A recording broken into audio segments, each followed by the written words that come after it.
thank you for tuning in and being with us, as well as all people who are here today. All my family, thank you for being here. Ashe? Oh, Go ahead. oh yeah, okay. Oh, my name is Tori Hunter. Yes. Actually, I've been following Dr. Higgins for a while, at least 5 years. And I used to come to the lectures over in Atlanta when we moved out here. I live a river, that's an hour away. Yes. So I wasn't able to actually get the time right, but this morning I was. But I found her on the internet. I've been a seeker myself.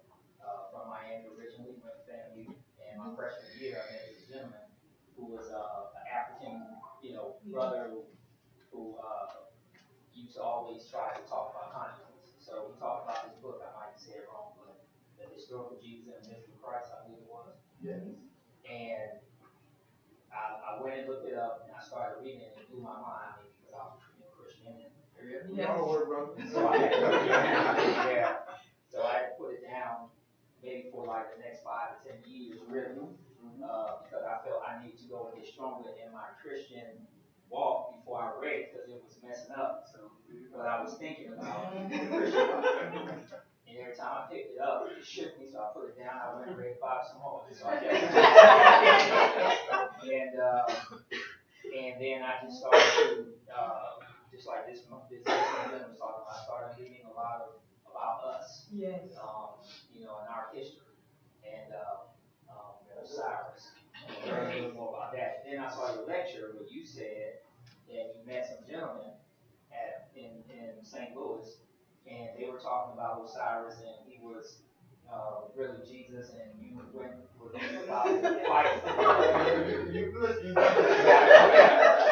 Over and over and over. I got you. So anyway, that wrapped, and because I was trying to put the dots together, well, the things you said really helped me connect the dots. So I've gotten the information, but I still had questions. All right. But that really helped me. And so I finally made it here, but I've been following for a while. Wow. And I've been doing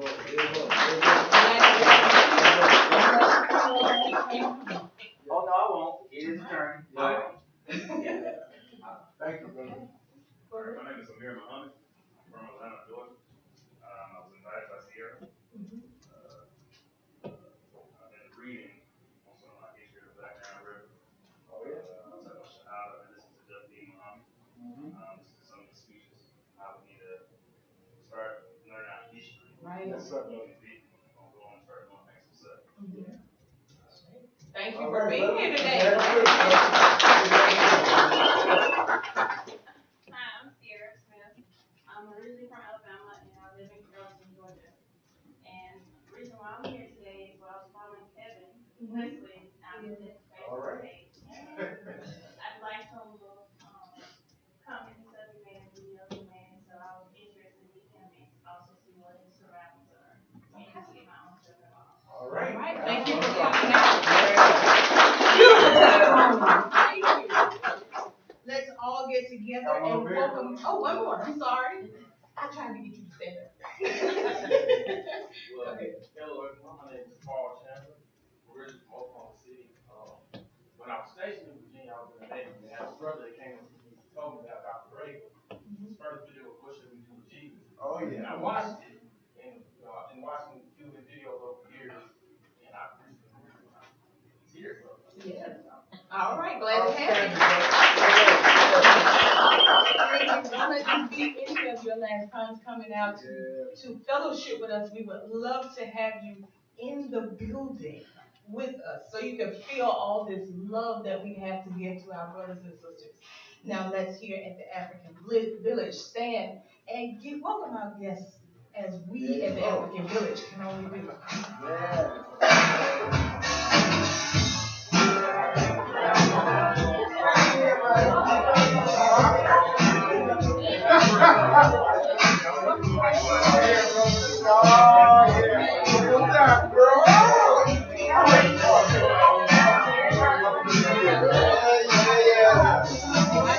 You can ask me to sing or not.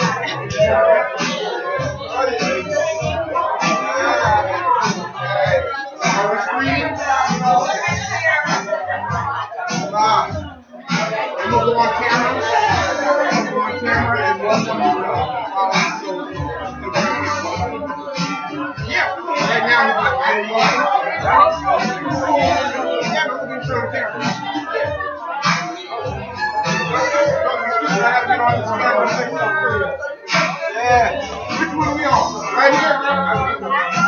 Okay. Good?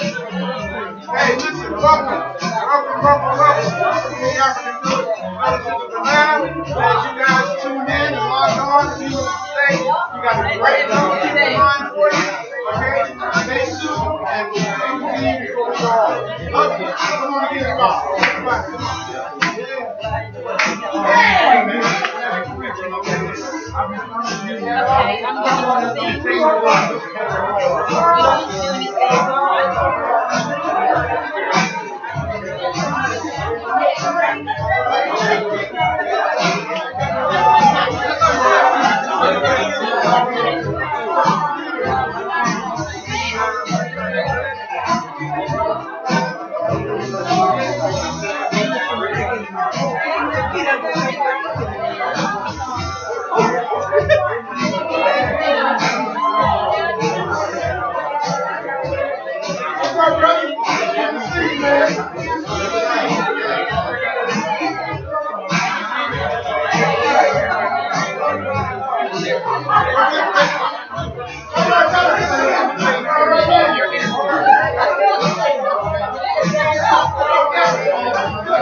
Everyone is ready?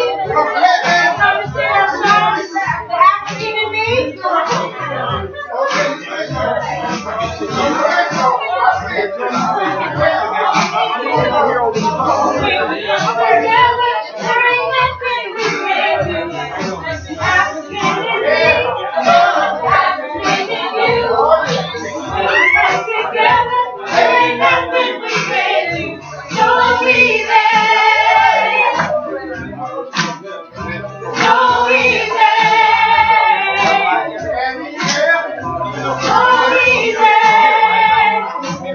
You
Makes me want to shout. Yeah. Put your hands together.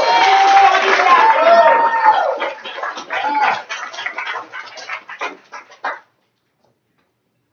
Woo, yeah. Okay, you may be seated. I will go over the affirmation of purpose just as a reminder to let everybody know what we are about here at the African Village. We affirm that the African Village Institute for Cultural Awareness is to be an association of African-centered brothers and sisters whose aim is to preserve and protect the ethnic and cultural awareness of our people and pass this knowledge on to our future generations so that they will be established in the knowledge of knowing who and what they are. Ashe? Ashe. Now we have a special treat for you. We will bring up now Miss Carmela, our poet. Yes. Let's welcome her Yes. to our hands.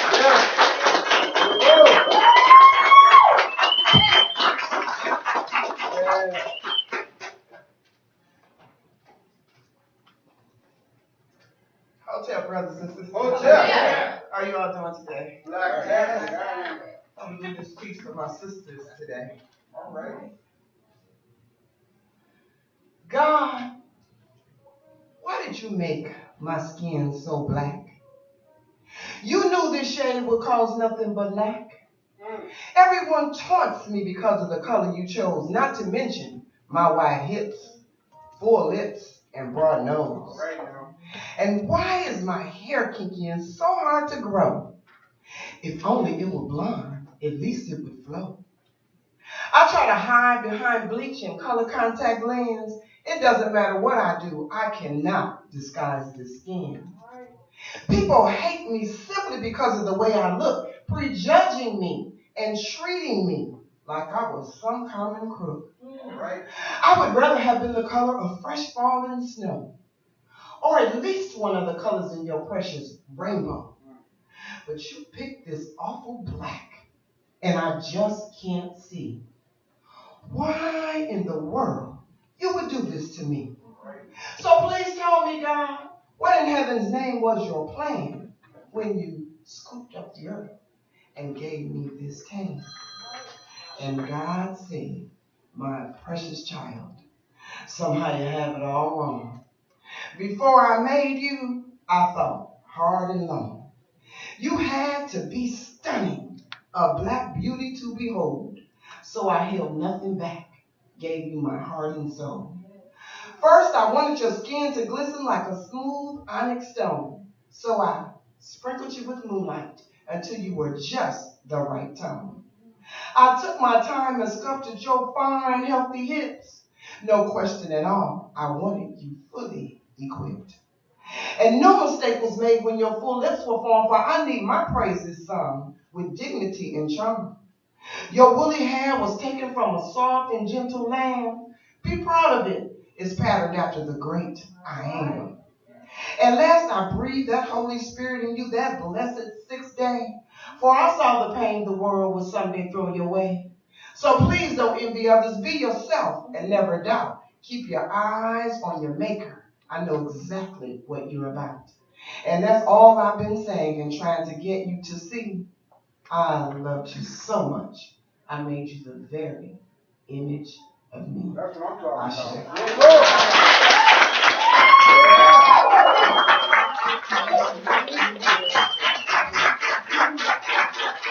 All right, let's give Sister Camila another hand for that beautiful. Now I bring to you Sister Wakila. All right now.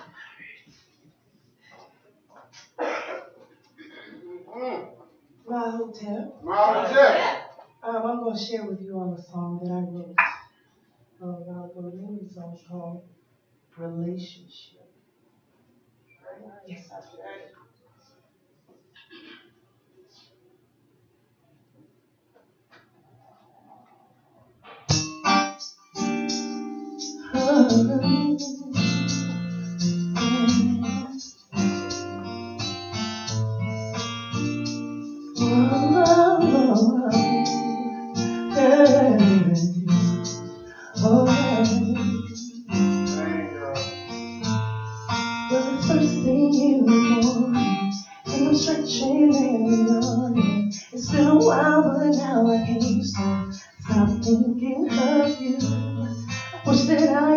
feel your touch. Oh, how I need it so much. There's no one who feels the way that you do. I hate that when I call like we used to be. Lord, I've been missing you. Are you missing me? And religion just won't do. I need a relationship with you, and I just can't fight the feeling. And I think that's why I'm reeling, 'cause my whole world's turned upside down when you're not around. And I search high and low, and there's no one else that I know who could love me enough to hold me down. I need to pray to you. I don't know where to start.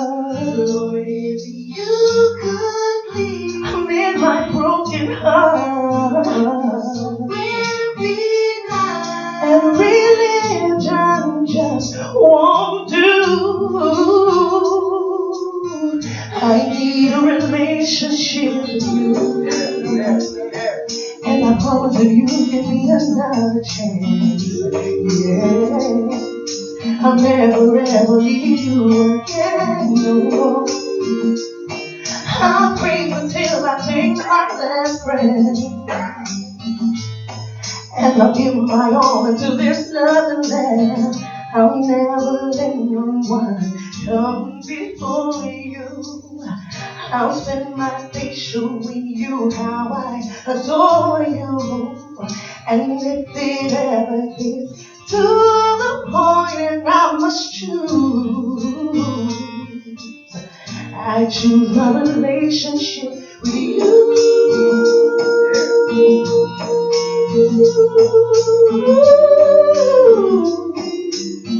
I choose my relationship with you, 'cause no one else will ever do.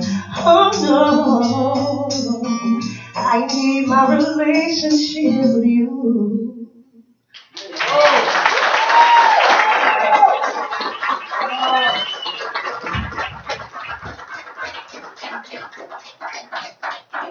Let's give Sister Wakila another hand.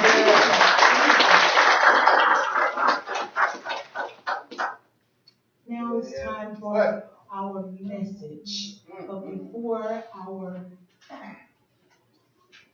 But before we bring him up, I'm going to bring up our teacher, Mr. Dr. Ray Higgins, to introduce to you our speaker for the day. Ashe? Ashe.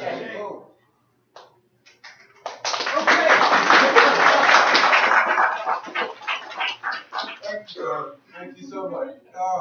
Model Tech family. All right, for those who are not familiar with the terms, Ma'at is an ancient Nile Valley term that is used to describe our English words such as truth, justice, righteousness, harmony, balance, reciprocity, right order, and all that kind of stuff, okay? Ma'at means Ma'at. That's what it means, but we have to use English words to try to get a sense of it. And Hotep, of course, is the Nile Valley term, which means peace. So when I say Ma'at Hotep, I say truth and peace to you. Okay, so let's say it again. Ma'at Hotep. Now, there's two words. Sometimes we say it so fast it sounds like one, Ma'at Hotep. You know, but it's Ma'at Hotep. Let's do it again. Ma'at Hotep. Okay, and to those of you out there who are watching us around the world, thank you for joining us today. Thank you for being a part of our experience right here at the African Village Institute for Cultural Awareness in Lithonia, Georgia. Welcome, welcome, welcome. And we pray that while you're listening today, that your mind will be, just canalized and enlightened and set free from whatever bondages or captivity is, or chains or handcuffs or mind cuffs are around your mind today. That's what we do here at the African Village. And we have a speaker with us today that's going to help you do exactly that. I'm excited about this young brother being with us today. In fact, he's been with us before. And those of you who are Facebook junkies, okay, you should have no reservation whatsoever about recognizing this young brother, because he's all over social media. He is turning the religious world upside down. People are having a straight up fit, okay, because of this young brother's testimony, because of the words that leaves his lips. People don't like him, okay, and then there's so many others who do. And that's how it is with the truth, y'all. Everybody repeat after me. Nobody appreciates the liberator. Nobody appreciates the liberator. But the liberated. Got me? Make sense? Okay, because until you're able to get on the level of truth, then you take all truth as opposition and enemy. Because that's the way we've been taught. But I'm not the speaker today. I didn't get up to talk. I came to present the speaker. Because, when you start talking, it's easy to do that. You know what I mean? But brothers and sisters, we have with us today Minister Kevin Wesley. Now, I use the term minister. Of course, on the internet, he is promoted as ex-pastor Kevin Wesley. Okay, and I believe someone did that because it is attractive to those who are anti-church anyway. Let me sure this is on because I don't want to miss this message here. But he's a minister. He served as a youth pastor. Served as working with young people in the church. He's a missionary, or was a missionary, still a missionary, but he was a missionary in the program. I'm going to let him tell you all about that. Okay, but today I asked him to come and speak with us again because it's simply time for him to come back to Atlanta. That's all there's to it. He was here, and y'all said y'all wanted to have him back, so he's back. All right, so brothers and sisters, I would that you will stand. I almost said stand on your feet, but there ain't nowhere else to stand. Okay, so if y'all just stand right where you are, take those black hands and put them together. And see our brother and our speaker for today, our own brother, Minister Kevin Wesley. Come on, let me hear it.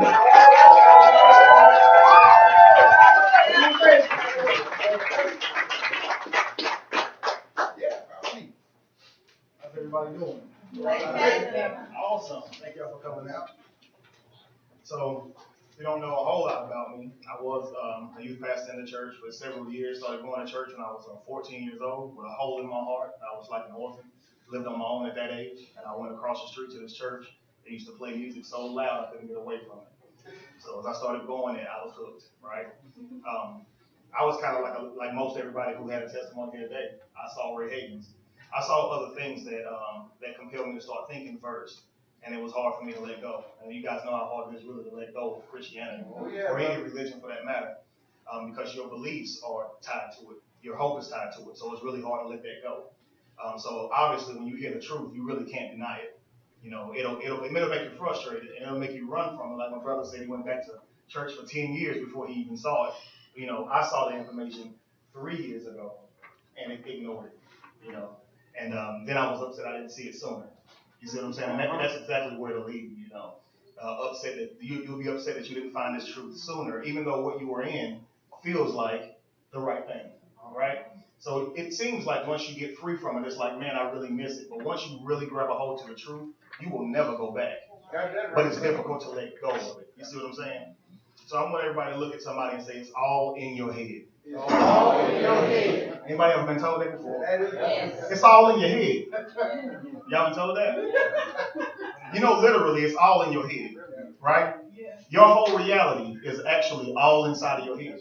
Everything you think you know, right? Everything that you know, everything you think you understand is all in here. Okay, so the reason I call this a microphone is because I've been taught to, right? Doesn't mean it's a microphone, it means it's called that, right? The same as anything in your life. It is literally all in your head, okay? So let's just imagine being programmed, okay? So if you're going to program something or someone, you're going to tell it how to think, right? So I'm going to give you an example. Let's just imagine that I got this brother right here. He's sitting up here, right?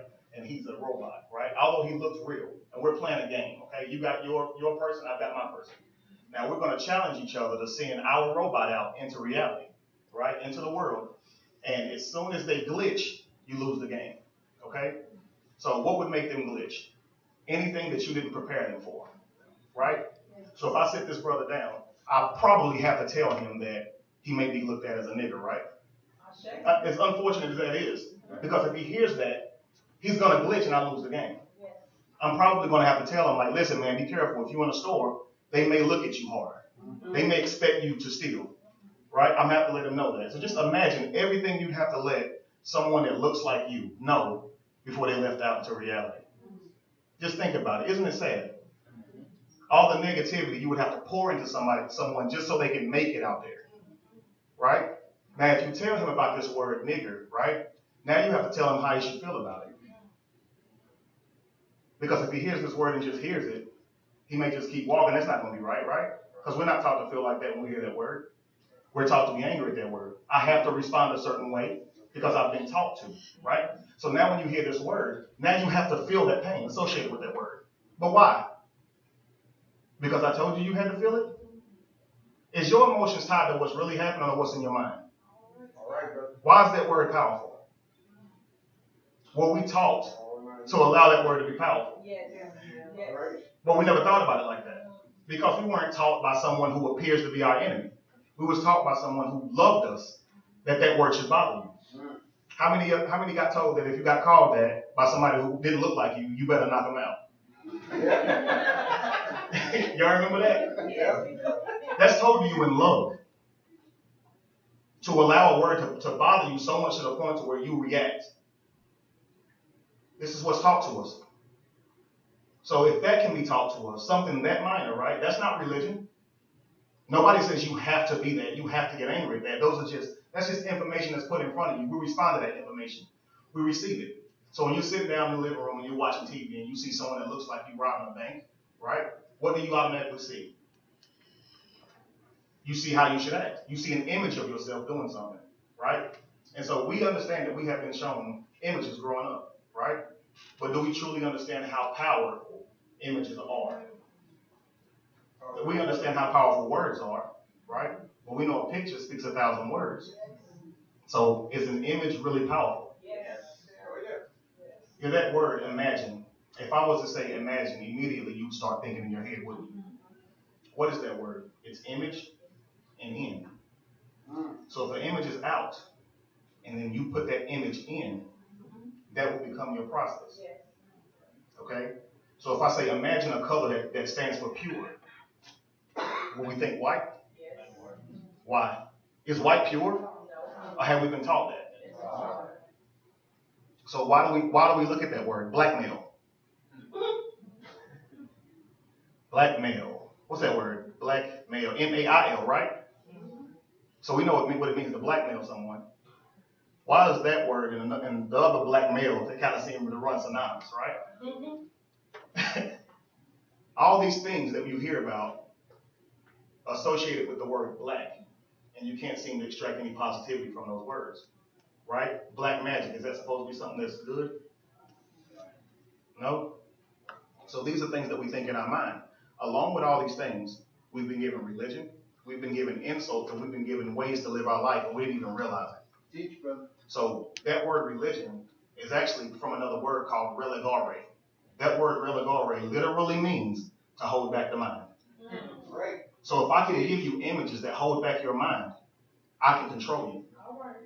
You see what I'm saying? If I can teach you that if you hear a certain word to respond a certain way, is that not programming? Yes.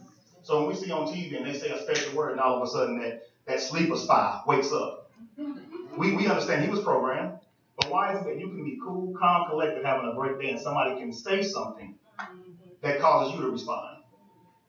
Who's in control of you? All right. You are. But is that true? Are you really in control? Or have you been taught things that cause you to respond to certain? Is your reality what you've been given? I think we all have to say, it is, right? We've all been given images that cause us to look at life a certain way. And believe it or not, the only reason you look at life that way is because you've been taught to. I'll give you an example here. I need 2 volunteers. Is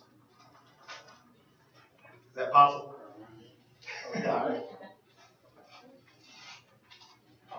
You come up to the front if you don't mind. And then another volunteer? Okay, cool.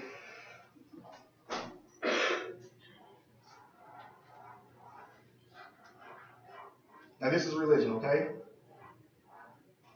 It's gonna look right, okay. Brother, this right here, it's a 9. Now, when you walk out into this world, people are gonna try to tell you something different. If anybody tells you this is anything other than a 9, they are an advocate for the enemy. Okay? So you go stand up there. Brother. Use your mic, brother, too. All right. So this right here is a 6. Now I need you to look at this image and remember. Because you're going to go out in the world and somebody's going to try to tell you something different. Don't listen to them. Okay? This is a 6. That's all it is. Okay? And you go over here. Take your mic with you. So these brothers been raised differently, right? Yes.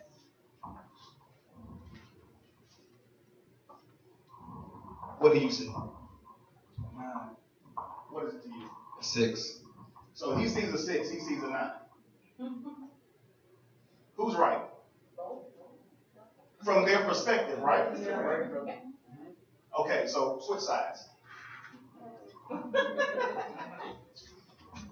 right, now what you see? 9. Nothing changed, right? What you see? What you want me to say? You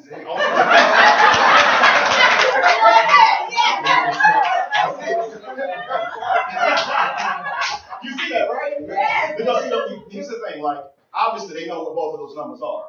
I never told him that was a 6.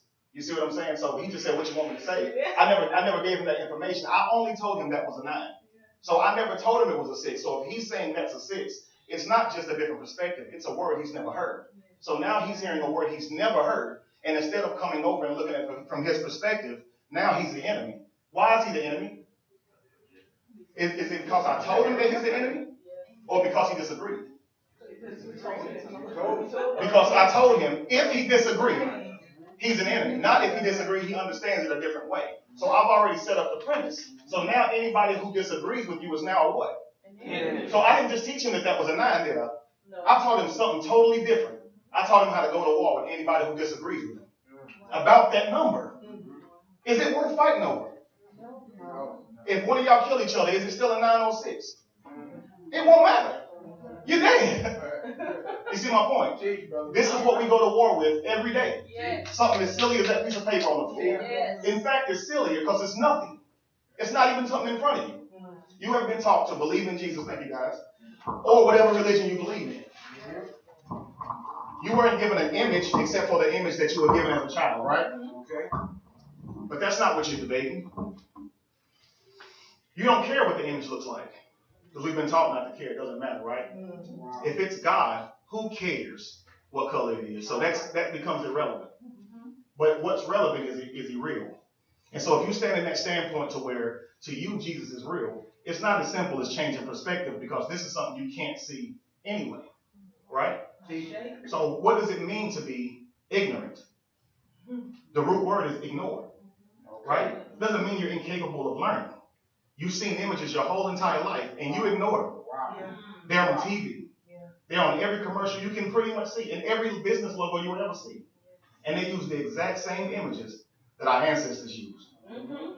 Now on the money, there's another image, right? Great pyramid with the capstone floating above it. It says in God we trust. And yet we still think this country is worshiping Jesus. Does this country worship Jesus? Look at everything about it. So how do we go live our lives going through a country believing in something that they taught us to believe in when we clearly see that they don't believe in it? Now the book that we were taught to believe in, it said a tree is known by the fruit it bears. How about this? You were given the Bible initially by someone who stole you from your land, okay? Civilized and marginalized the land that they got to and took more of us from that land, right? You were beat, castrated, raped, manipulated, enslaved, right? Sold to different families, separated by the same people who gave you a Bible. Think about that. Now, obviously, a lot of you guys in here get it. But that's a question that a lot of times when you ask a person who's in religion that, they cannot work that question out. Because here's the thing. We don't want to answer that question.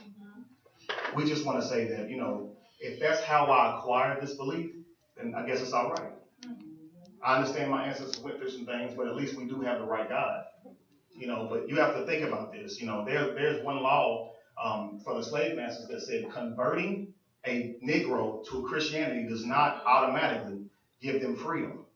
So you have to think about that word. It said to convert. Yes. Convert means to change to. That's right. If the narrative of this story is said to happen in the very same place that you were supposedly taken from, why don't you already know this narrative? Why is it something you have to be converted to? So is it that they're using this place to place the storyline, or did it happen? Because initially they were from there, right? But they had to be taught this. They were given one opportunity to read one book. So just imagine with me, we talked about programming human beings, right? Programming robots to let them get through society.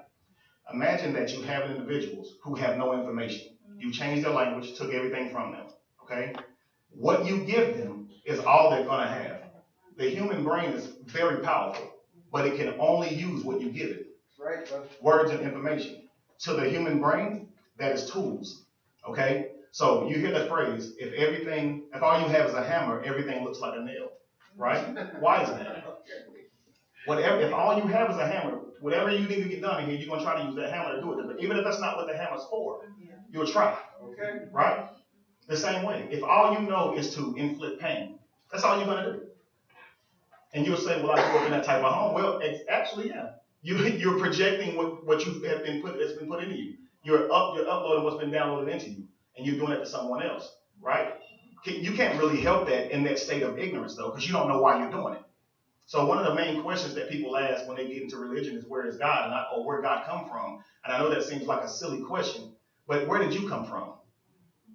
Why are you the way you are? What has been given you that causes you to see life the way you see it? And are you willing to get rid of it? That's the main question. That's the question I want to think in your mind the whole time. Just, are you willing to let go of what you've been taught? Because information is not synonymous with facts. You understand? We've all been taught something, but that doesn't mean it was right. You see what I'm saying? So I understand that this brother was brought up his whole life believing that was a 9. It doesn't make it 100% facts. You see what I'm saying? No matter how much he believes it. If I taught him the belief in that 9 meant that he would go to heaven one day, it still does not make that real. No matter how hard he believes it. But understand, if that's the only information he has, and I never presented him with that could also be a 6. He doesn't know that. Right. So now that's the only truth you know. So when we were taught this, even as kids, so let's forget about slavery. Even when you were taught this, were you given an option of Buddha or Allah or anything other than what they taught you to believe in? You were given what your parents believed in, right? The image that they had, they gave to you. Okay, so in a nutshell, that is why it's true. It's not true because it's fact. If we all know that we came to this belief before we had proof, we know that it's not proof yet, right? So now to believe in something doesn't make it not real either. But are you willing to see if what you believe is true? And this is a lot of the times the problems that Christians have, like the reason that he went back at first to the Bible, is that fear of saying, man, you know what? This is scary to me. I don't want something to happen to me. And I already was taught that if anybody's teaching something different, it's the devil. I mean, I know this firsthand. I get this message every day. I get it every day. Those who weren't with us were never with. Really? Like, what kind of thinking is that? If I was there, I was there, right? But we're taught to think like this. If you don't believe it now, then you must have never believed it. We know that that's not true in reality. But we'll quote the scripture to each other because we've been taught to say it. You haven't yet worked that out. Anybody ever told you would never be nothing? Yes. It hurt, right? But it's so crazy because that's a double negative. If somebody says you will never be nothing, that means you'll be something. Right? But we hear this word, it'll hurt us, and some people will carry that around their whole life. You didn't even completely work the spell out. That's what happened. You got the recipe wrong. They just complimented you. No matter what you do in life, you will never be nothing. Understand that? So is there ever a reason to give up? Is there ever a reason to quit? No. Because you can never erase it. It is what it is. So you might as well go ahead and research and find the truth. It's too late to give up. You will never be nothing. You're going to leave a legacy and a fingerprint, regardless. So why won't you work out what fingerprint that is you're leaving? You're going to have children, right? You're going to mark them with the same fingerprints you were marked with because you were taught it was real? Is your belief holding you back? We said initially that religion comes from that word religare. The belief in something that you cannot prove will hold you back. Do you know as soon as you come to a conclusion on something, you've closed your mind to it. You realize that, right? When you say Jesus is real, you don't want to know no more because that you've closed your mind to that information. You don't want to hear anymore. What they say in court, case is closed, right? When they close the case, they believe they have enough information, right, to prove that it happened, or they don't have enough information, so therefore they say we're done searching, we couldn't prove it, or we could, right? So why are you closing the case, right? Because we know that nobody has proof, but we know some people accept stuff as proof, right? But there's no hard evidence, so obviously, and I hate to even say hard, there's no soft evidence, there's no evidence, period, of these beliefs that we hold to. So why continue to hold to them? The only reason that we do is because we still believe them. We still believe them, and when you believe something, you don't want that to change. See here. Can I get somebody to fill this up right here for me?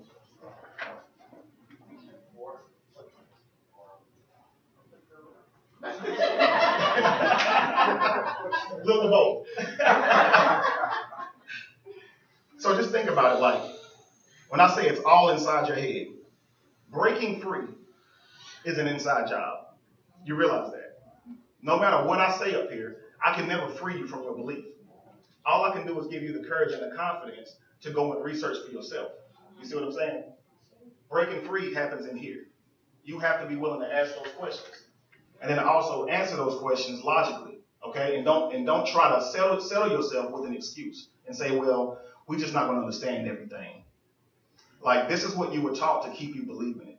You see what I'm saying? You were taught not to question it. Why? If what you believed in was fact, nobody would care that you questioned it. You see what I'm saying? So you always want to be careful. If I tell you something and say, but don't ask anybody else, though, wouldn't that automatically make you think I'm probably not telling you the whole truth? I just want this to be me and you. Don't tell nobody, right? As soon as you go tell somebody, you realize it never happened. And I'm mad at you because you told. I told you not to tell nobody. This is what happens. This right here is your brain. All these pebbles and stones in here represent the ideas and images you've been given. Okay? All right. So let's say that religion's in there, right? You've been unattractive. Whatever issue, whatever insult you ever had in your life, you weren't good enough, all these things in here, right? Now, right here, what I have is living water, right? This right here can bring you life. This can change your life. But, as you see how much water is in here.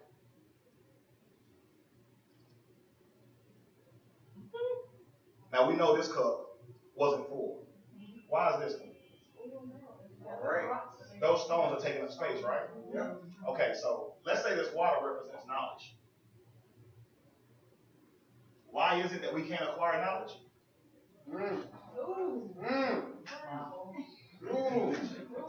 Full of it. We're full of ideas that somebody else gave us. Teach, brother. So everybody was talking about something you heard Dr. Ray say, right? I heard Dr. Ray say that he went through school for like 30, 40 something years and then realized he had everybody else's mind with his own. That's right, bro. You know how powerful that is? So you went and you were taught, but that doesn't make you necessarily, not have knowledge, because what you were taught doesn't mean it was facts. Right. You don't research by sitting in a classroom listening to somebody else teach. Right? So the first thing about consciousness is you understand responsibility. And it's not necessarily saying, no, take responsibility for your own sin. Take responsibility for your own research. Because you'll only grow as much as you feed you. Yeah. Teach, brother. Right? As much as you feed you. Teach. So that's why I say it's an inside job. So whatever we're calling this great universe, this entity that we know is there. We call it spirituality, consciousness, God, whatever you want to call it. Okay? Again, a lot gets lost in translation. That 6 and that 9 was the same thing. Right? So somebody may call God, you may call consciousness. That doesn't make you wrong. It's just your perception. It's just the way you look at it. You see what I'm saying? But here's the thing. When somebody tells you they know who God is, all the way down to what color he was, where he lived, and all this kind of stuff, that's a little arrogant. Right? So you got to start thinking about that kind of stuff. Like, how do you know this? And how do we get this information right here that we believe as fact? We know it didn't come to us by way of God inspiring someone to write this book. Right? We know that God is too divine and too infinite to have somebody place in a book what he wants for them, right? You realize you can read every single book in the entire world and you still won't know God. Because you can't contain something infinite into something that's finite. Like paper. You cannot. But we have been taught to. Right? We have been taught to read a piece of paper and read it and believe that that is what God is saying to us. That is what God is saying to us. I'll tell you something funny. That same God that we think is speaking to us, right, got mad at Saul and sent the evil spirit just to mess with him. Like 2 or 3 times. Why would you do that? What's the point of that? It clearly says God sent an evil spirit to torment the guy. And then he tried to kill David. The Bible said he threw it at him and missed twice. So he picked the same spear up that he threw once, threw the exact same spear back again. I don't understand. Then he did it again. So he kind of threw a spear like 4 times. Okay, but every single time God would send this spirit to torment him. Right? He would act out. But why would God do that? Right. And we're supposed to read this and say, well, it's only because, listen, God is infinite. He doesn't need to do that. You understand what I'm saying? God does not need to send a demon to torment you. We have to think broader than that. Like, that's the image that we were given. The reason we can't see God or consciousness or whatever we're calling it is because we have all these ideas in our mind.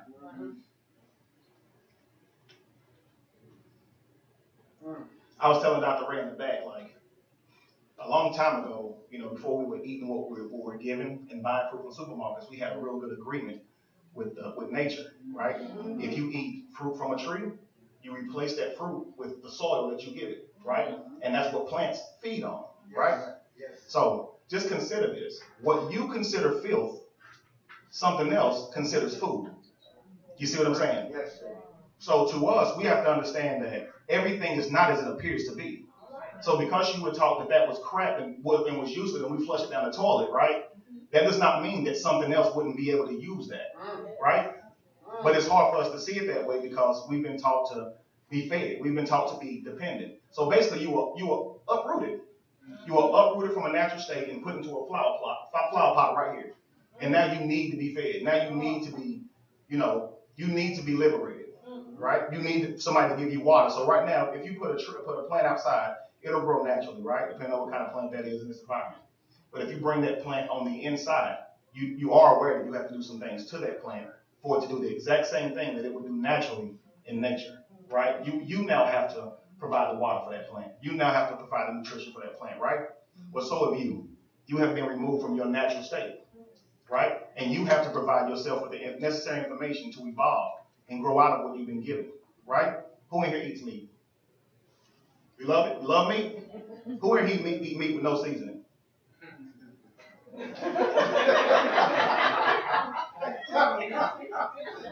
It just don't make sense. So we can't eat meat unless we sprinkle vegetables on it. Think about it. It don't even taste good until you put vegetables on it or spices. And we think it's hard to go vegan. Or we think we can't understand how a person can be vegan and still be healthy. Now I'm not suggesting that you go vegan, I'm just making a point. But is it a good point? Why don't we just eat it plain?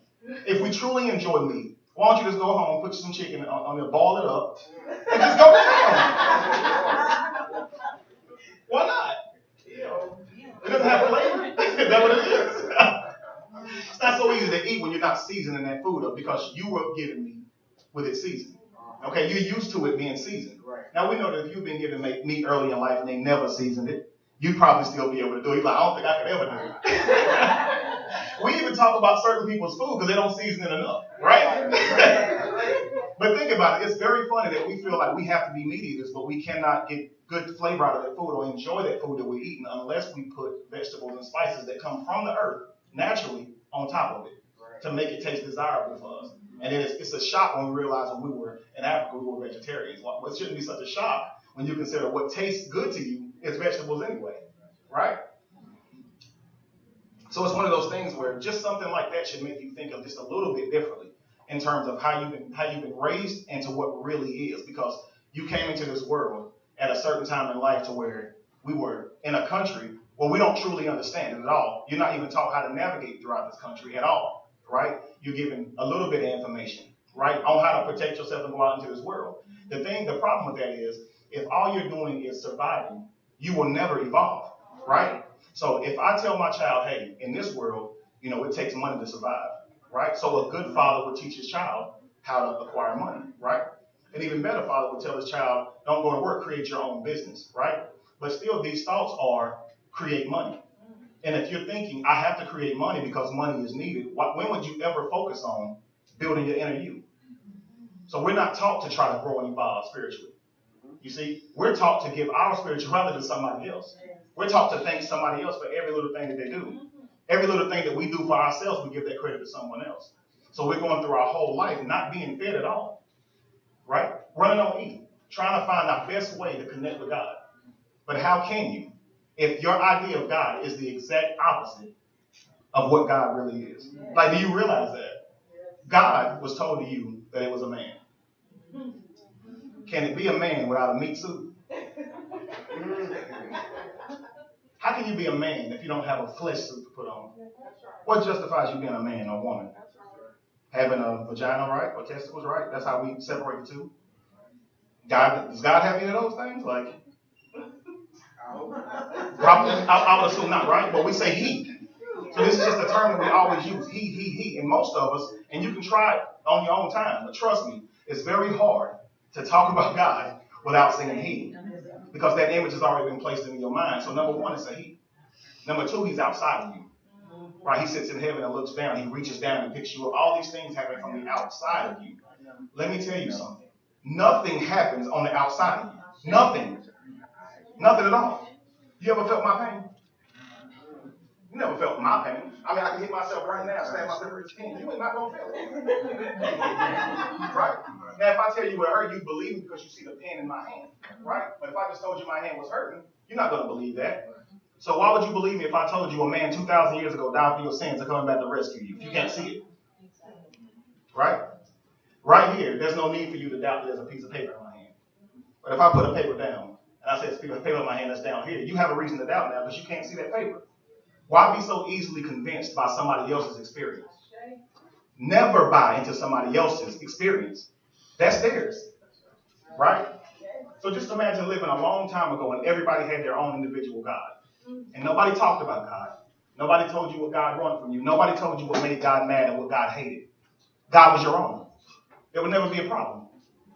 There would never be a problem if you had your own personal God. What debate would you have to have? The problem happens when you have a whole bunch of people saying that something is God. And somebody disagrees. And Dr. Ray can tell you, back then in Africa, we didn't talk about God. We didn't talk about what God had done for me today. That was something that never came up. Nobody said God. So where do we get this word? The word God. The word God is the word dog backwards, right? Yes. It sounds silly, but Anubis. Anubis has a dog head when you look at the images, right? It wasn't saying that he was a dog.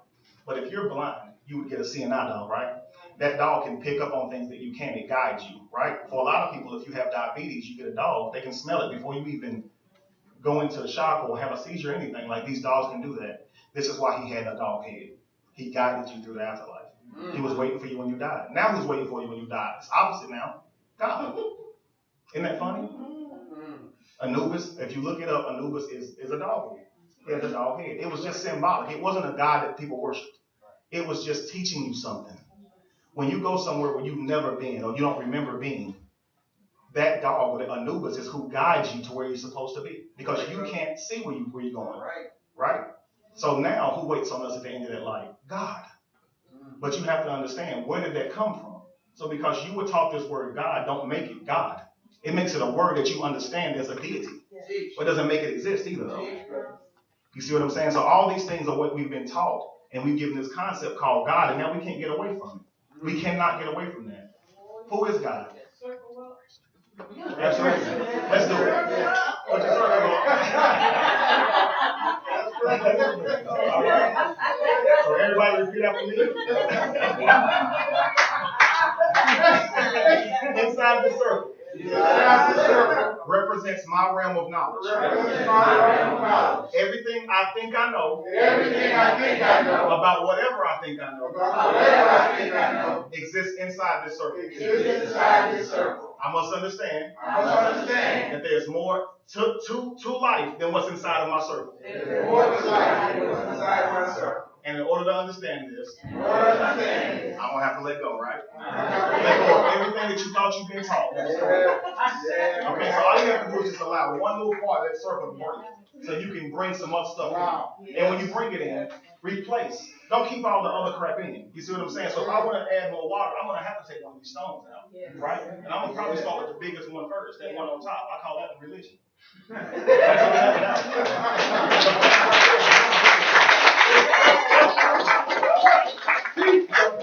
If I was to say, everybody look left and tell your neighbor something, just act like you're going to do it.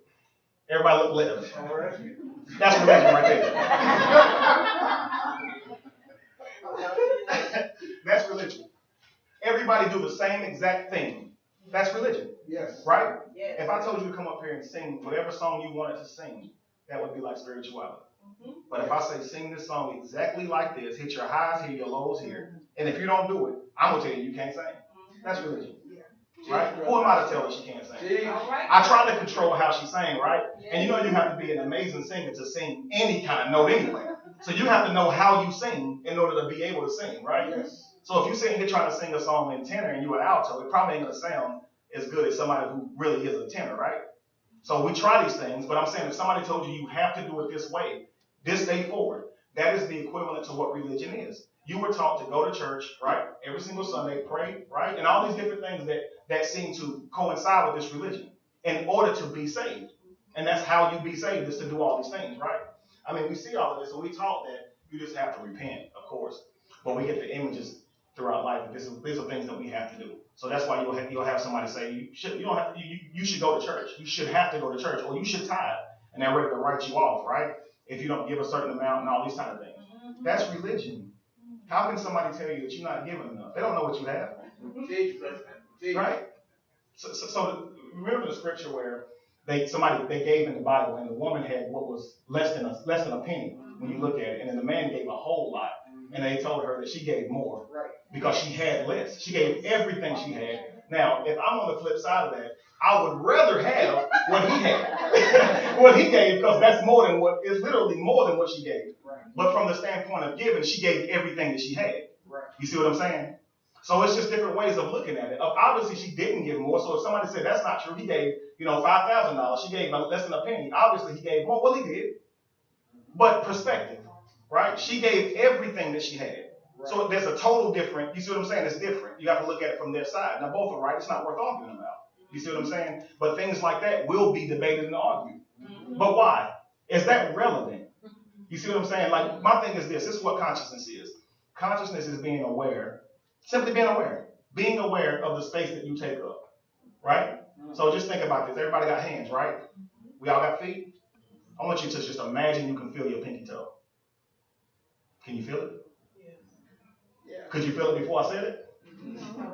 No? You weren't conscious of your whole surroundings, right?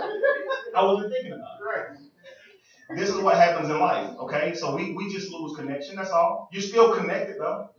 That toe is still on you, right? So you connected to the source. So here's what happens. You'll take somebody who is in religion, right? And they'll say, I know God is real. I know Jesus is real because I have a relationship with him, right? I feel him. I'm connected. You are connected to the source. But it doesn't mean that that's the name of it. Right. You see what I'm saying? So this is why people can't let go of their belief, because they feel something greater. You're connected always, but you can be more connected. You see what I'm saying? But how can you be more connected unless you get rid of everything that's keeping you from being connected? You see what I'm saying? Yes. So just as simple as you saying, hey, I want to imagine that I can feel my pinky toe, and immediately you felt it. You see what I'm saying? Just by simply thinking about it. All you have to do is simply be willing to think about some of the things that you've been taught. True knowledge comes from the inside of you. It's not somebody teaching you. You see what I'm saying? The reason you guys are compelled to come here from what you heard is that he provoked you to think. It wasn't just that he talked, because you would have just said, I don't want to hear that, right? You have to understand what somebody says, and it has to process for something to happen, right? Anybody ever been in, say, a Walmart, and you're in line, or a bank in line, and it'll have a line on the floor and say, don't cross this line. Anybody ever crossed it by accident and jump back? And look around and say somebody saw you. You feel like the rude one, like I'm over this line. Next time you go, try to stand over the line. You can't do it. Because it's a spell. If you were ignorant of that line, ignoring that line and not seeing it, you would stand over that line. But immediately, as soon as you're aware that that line is there,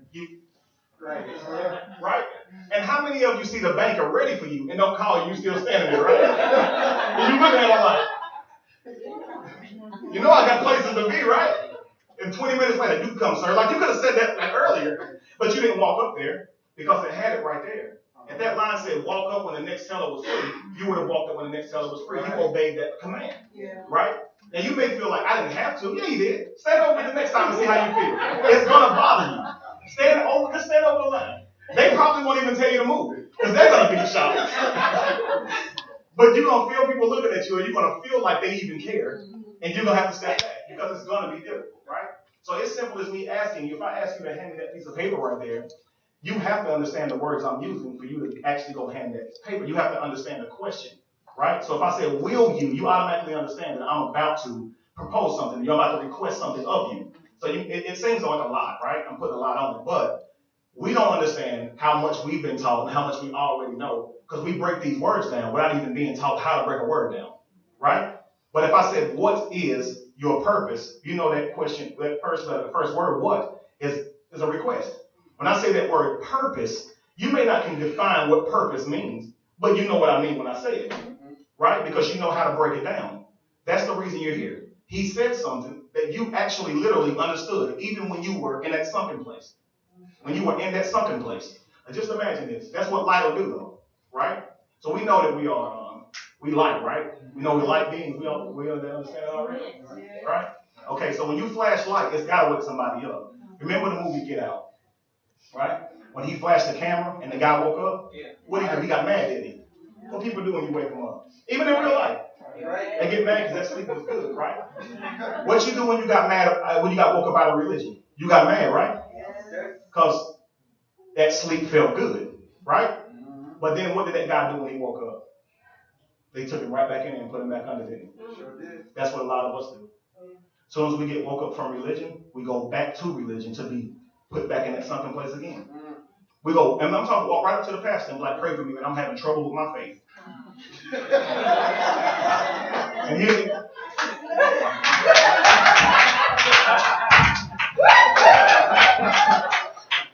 you stuck in limbo. You literally in limbo now. You know that man pushing you back.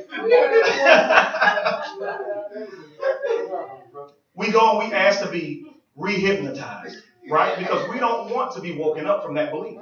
Because you don't understand anything outside of that belief. And that's what you're frightened of. It's like it seems that you're scared to lose what you believe in, but you're just afraid of what's out there for you. And I promise you, what you think is a firm foundation, you're going to find out it was quicksand.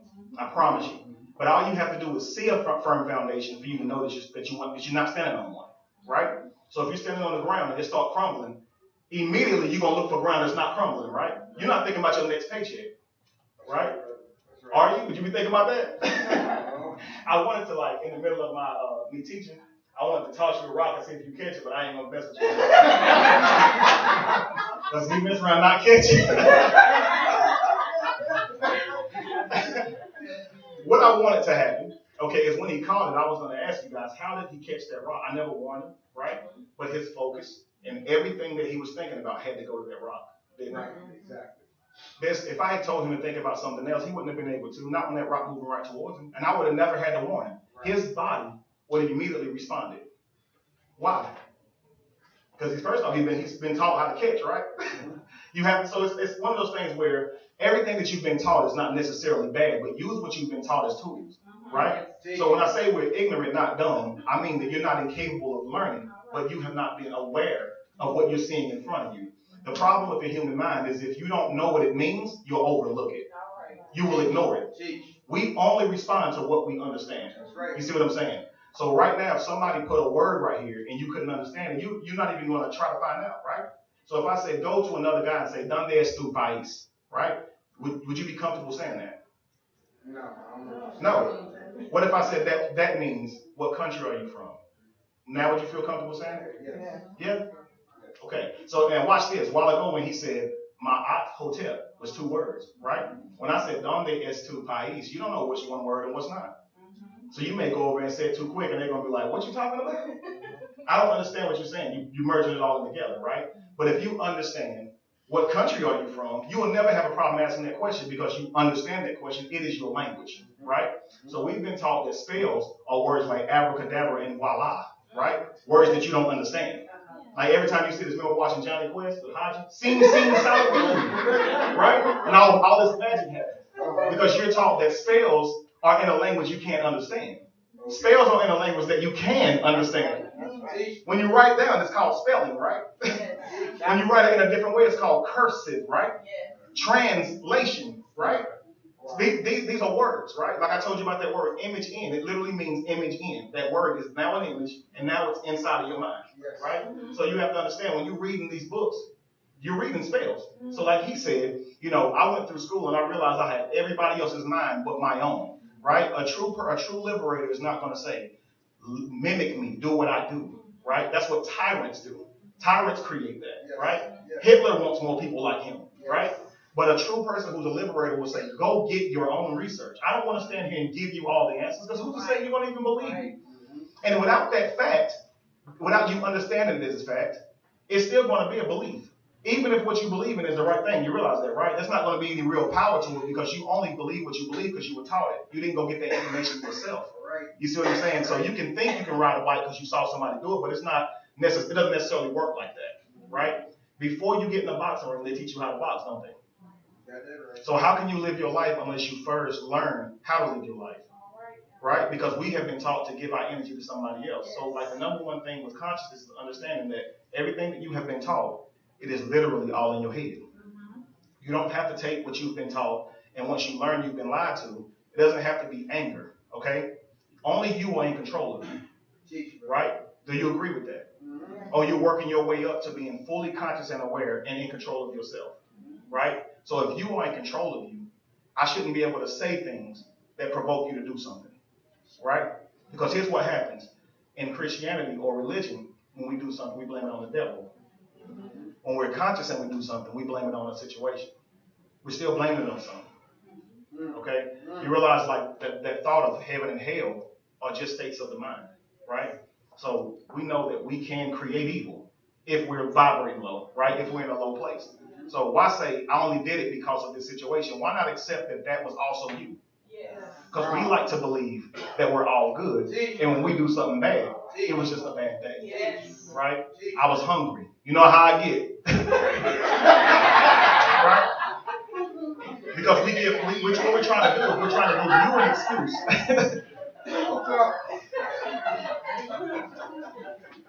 So what we're trying to do is give you an excuse to deal with me, right? To allow me to continue to be the way I am. But how about I love you too much to leave you the way you are? See, that was my concept. That was my thought, and that's what made me put out that first video. It was like, I know this is going to cause problems for a lot of people. People like believing in what they believe in. But I love you too much to leave you like that. Once you realize the truth, you should want to tell it, right? Especially when you're watching the very people you love contribute to it, right? And now again, I asked the question yesterday on one of my videos. I asked, what is a nation, right? We know nation is a word, right? So we know what nation means. But does a nation truly exist? Does a state truly exist? Does a country truly exist? Or is it just in your mind? All right, brother, teach. If you went to a brand new planet right now, would you be asking another alien what state he live in? If you went to another planet right now, you know you'd be an alien, right? I just want to throw that out.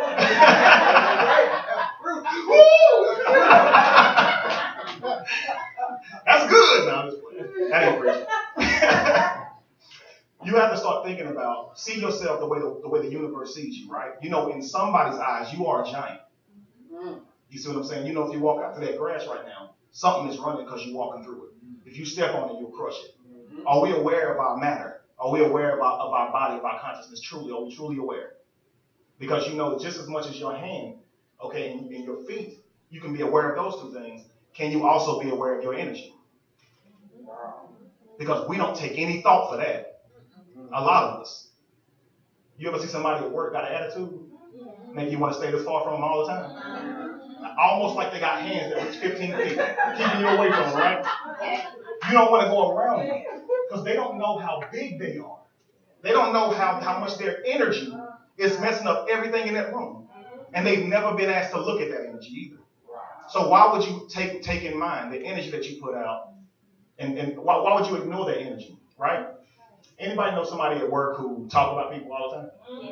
I always have this problem when I'm working, right? Before you even say hey to somebody, they already have an idea about who you are, right? You ain't even said your name. But they're going to go off of what you look like, right?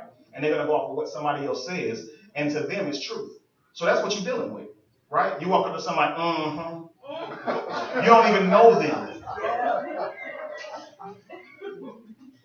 Now, what's crazy is we would try to fix that problem. What you hear? Why do you care? That's their thing. If these people are hearing a rumor, okay, and they are allowing a rumor about somebody who does not affect their day at all, okay, if something happened to you and you quit your job, they would still take the exact same route to work. But they choose to take time out of their day to worry about you. Let that be their problem. Why would you then stoop to their level and care if they have no effect on your life? You've done nothing to them to cause them to feel that way. It's imaging. Someone put an image in their head, and now they can't see you outside of that image. And no matter what you look like, okay? It's crazy because it's like, well, if you're unattractive, you won't get the job. If you're attractive, that's why you got the job. Trust me, nobody has it good, right? Because if for somebody who thinks you're attractive, now you're a player or you're a dog. You ain't got a chance to say nothing yet. But that's the feeling that you get now. And now you have to what? You have to respond to what's orbiting around you. You're your own universe. You don't have to fall in the orbit with that crap. Because they're talking about you does not mean you have to turn and talk back. You don't have to. You can control your own life, period. Because that's what happens. That's what the enemy is, okay? It's things that take you off of your life. Your focus should be on yourself, growing you. You realize if everybody fixed themselves, we wouldn't have a problem. Have we thought about that? It's an inside job. So we think, I want to save the world. I'm going to go out into it. The world right here. This is all that matters right here. If this man dies today, all this for him doesn't exist anymore. We realize that, right? So I asked the question yesterday, what is the matrix? It isn't, we think that it's a matrix. There's billions of them. When I go to Facebook, I'm looking at different matrices. I'm looking at different realities. You've got your own reality, and I've got mine. But you exist just as much as I do. But I don't know you personally. You see what I'm saying? But why can't I? Because she's outside of my vessel. I can't know her. I can't love her as much as I would love my daughter because she's outside of my family. What if that stuff doesn't exist? What if everybody you see is you? Just in another form. It's hard to see like that way, right? Because we've been taught that it's a great God and He created all of us one by one and told us to fight each other over who was real. Yeah. It's really hard to see it because we're so divided. I asked a while ago, what's a nation? A nation is what a man creates when he divides something. What's a state? Same thing. What's a city? Same thing. Lines are not really on the earth. We realize that. They're not really there. So we don't need to associate or think like humans. We need to just be beings. Right? So everybody put your hand over your heart. Can you feel it? You can just lay it down, just calm down, just relax. Just relax. If you be quiet and still enough, you will be able to feel your heart. Right? That's part of you, but you never saw it. You see what I'm saying? It's crazy because it's like, even with the concept of having a God inside of you, it's almost like we're still just a little bit misled.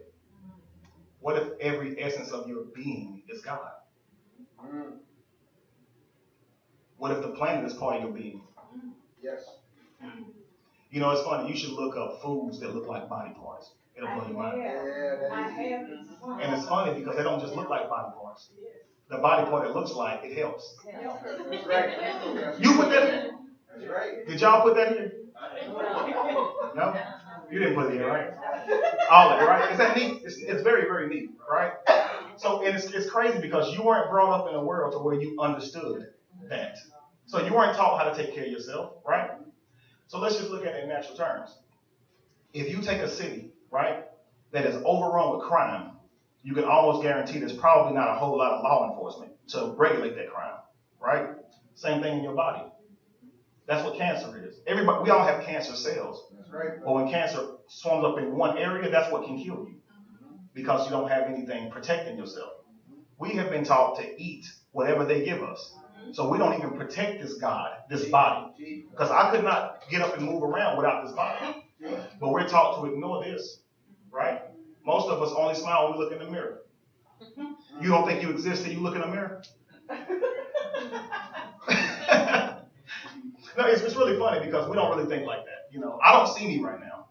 You see what I'm saying? All I see is you guys. And y'all don't see y'all either. So it's easy to forget about that person you cannot see. It's easy to make everything outside of you your reality. All you care about is what somebody's saying, doing, or how they're treating you. Because we're taught to get joy from that, right? So if you are taught that the American dream is to own a house, have a nice car. If you don't have those things, you might feel unhappy, right? So the source of your unhappiness is imaging as well. You have been taught what makes you happy, what should make you happy. When that lady was stirring that cup on Get Out, right? Because that's how she hypnotized them. We normally see that with a clock, right? When you get somebody to focus on something, you bring their truest self to the forefront, right? So now you have their attention. When we're children, we grow up watching things like BET, right? And we're seeing people that look like us covered in all this gold, right? Seeming success. They showing us the cars they drive, right? And what are we doing? We're at the forefront watching it, being hypnotized, being programmed. It's called programming. It's called a program, right? We know that. We're watching a program. So you're sitting there being programmed, and what image will you slowly but surely take on? The image that you see. Yes. So think about how many people we lose to just that image alone. If you want to project that exact image that you see, which is have all those cars, all that jewelry, the problem is that image that you see, they're talking about treating women any kind of way, selling drugs, right? Killing people. And that's what you got to receive too.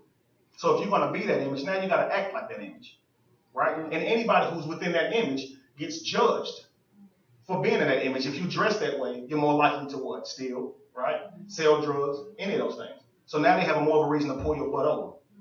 Now they have more of a reason to pat you down. Because you look like a suspect now.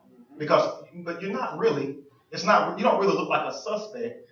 You look like the image that was given to be a suspect. That's right? So that's exactly what they mean when they say you fit a description. They're not looking for you. They're looking for a description, and you just happen to fit inside that description. Right? Is that your fault? You didn't ask me any of that, right? So how do you govern your life to not change your orbit for the world, but force the world to change for you? How can you go through your life and not be moved by things that are outside of you? How do you do that? You simply take your focus off of it. Okay? You're gonna always create what you put in front of, right? I did a lesson a long time ago when I was in church, and it was called "I'm going on a diet tomorrow." Right? See, all I gotta do is say that. Everybody already know what that means. You're not going on a diet. Tomorrow is just a way to put the diet off, right? We say this. What's going to be your New Year's resolution, man? If you want a diet, start now, right? But I want to eat for Christmas. Whatever excuse we can give ourselves to not die, right? But what is a diet? A diet is simply removing things from your body, right? From what you allow in your presence, right? It's not saying that you have to, to go on this great health kick. It's just you're now going to control and make sure you control what you're seeing or what you're eating. So I'm asking that, what if we all went on a diet, a spiritual diet? And these images that we're seeing that's causing us to conduct our lives the way we are, anything that's negative, how about turn it off? It ain't going to kill you. Because I know we enjoy a lot of the things that we see, but what if you just cut that stuff off and focused on you for a while? focused on your research for a while. Because I'm going to tell you what, you will never see through the lies unless you first research for yourself. That's right. I had a girl, she sent me a message yesterday asking me questions about what I believe now. But then about 5 minutes later, she said, you know what, never mind. I always hear about you talking about doing your own research, and I think I'm going to do that. All right. I said, wow, do your thing. If you get stuck, let me know. You see what I'm saying? Like, to me, that was powerful. It's like, she said, I want to go learn for myself. That's what we all should do. I didn't get free by listening to Dr. Ray. Right. I got free by validating behind him. Because I was at a place in my life where I wasn't going to trust anybody anymore with any information. And it's so crazy because it's like, well, you said I've been in church for 14 years. It doesn't make what you've been taught your whole life the truth. Because most of us who sit in church for 14 years, that's all we do, is sit in church. We don't read when we leave. All right? We read the one scripture with the pastor that he said to read. And then we leave out hooping and hollering saying he preached a good message. Right? That's a pep rally. Right? That's not really instruction on how to change your life. Right? True teaching is somebody actually telling you, things that can help you change your life. Right? Because you don't ever want to be reacting to a moment. Right? You prepare for life. So what happens is when we're unprepared and things happen, now we have to react to the moment that we're in because we're unprepared. Like the bridge to success is simply just knowledge, right? And we know that this book of lies that also has some truth in it, right? It says we perish for lack of what? Knowledge. Right. So, ignorance just means lack of knowledge. That's all it means. So it's saying we perish for ignorance. What does perish mean? Die. We die for not having information. Is that am I just now getting that, or is everybody else like, is it just me? Because it's like, think about it. Our existence is based on knowledge. Just that. If you learn, everything else will follow. Like the song said, free your mind, and the rest will follow. Starts from the head and trickles down. Right? And we learn this going up. It's all about, you got to start here first. Right? De-root that stuff out of your brain that you've been taught. And try to look at what you're looking at with fresh eyes. Don't look at it with eyes that's been worn to think something when you look at it. You see what I'm saying? Because it's amazing how myself and a religious person can sit in the same room, and what I call beautiful, they'll call demonic. Just like that 6 and that 9. Yes. Right? So how can I look at a cross and say it's a Roman torture symbol, and somebody else look at it and say it's a holy icon that I remember my Lord and Savior by? Right? But it's only one of those things. It's not both. Right? Here's the funny thing. Even if it was used to kill him, it's still only one thing. Right. A gun is a gun, right? Yes. Right. So if somebody walk in here and kill me, y'all gonna start wearing guns to remember me by? It was an AK-47, so that's my boy. You're not gonna do that. Right? So why do we go out and get a cross and say, kiss all over it and all that stuff? Why does that cross become powerful to us? Except that we've been taught that it was powerful. Nobody ever looked at a cross and said, that's a cross. That's a holy cross. You're taught it's a cross. That's why it's a cross to you. That's the only reason. You came into life in the middle of the movie. You realize that. Probably closer to the end of the movie. If you had came into the movie at the beginning, you wouldn't be a Christian. You see what I'm saying? Because you would see the whole story play out. You would see them come over with that book and force you to believe in it. So then you start to say, well, wait a second. If it was forced, then how is it the word of God? And wouldn't God have a problem with the word being forced? Does it say force it? No. Not at all, right? But we didn't come into the world at that moment. We're now trying to look back. And the problem is when you look back, you're going through what they call history. Spell it out. It's his story. So no matter what you're doing, you're reading the story of a conqueror. Right? So just understand this now. When I say that religion is at the bottom when it comes to the information that we have been spoon-fed carefully by the people who give us our information. You're taught that Columbus found America, right? Is that true? No. Do they still teach that? Yes. Why do you believe in the Bible? Listen, that's recent history. That's recent history, not 2,000 years ago. They're telling you that they found a land that other people were living on. Wow. You cannot find something that other people live on and call it your own. You see what I'm saying? Yes. But it's still taught to our children. You think that they don't know that that's not true? They know that, right? You think they think they found America still? Or you think they ever thought that? No. They don't even tell us what the original people here look like. Right? Why are Indians called Indians? Because they thought they was an Indian when they got here. We still call them Indians to this day. Think about it. So when you see a Native American, right, or what you were told was a Native American, right, you say that's an Indian. How? He ain't from India.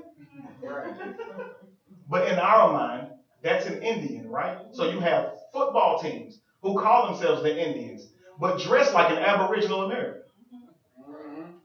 That's not an Indian. So why do we call it that? So somewhere along the lines, we forget where to draw that line between truth and image. So if you consider if you see that image over and over, that image to you will become true. It doesn't matter what's fact, right? It's what you see is what's real. And that's how we've been taught, right? Okay, so like in other parts of the world, saying things that are not even curse words are probably a curse word, right? But you were taught that if you say a certain word, it's a curse word, right? And you believe that. Right? Now, I'm not saying run around and start cussing. Because you have other people around you, you don't want to, put that energy on them because they still under that spell. You understand? But you do realize that there is nobody in the sky saying, you said a word. Right? Because a lot of the words that we use came from somewhere else. They weren't even cuss words in the beginning. Right? So I'm going to give you a little example. That word S-H-I-T. Right? Okay, funny word. So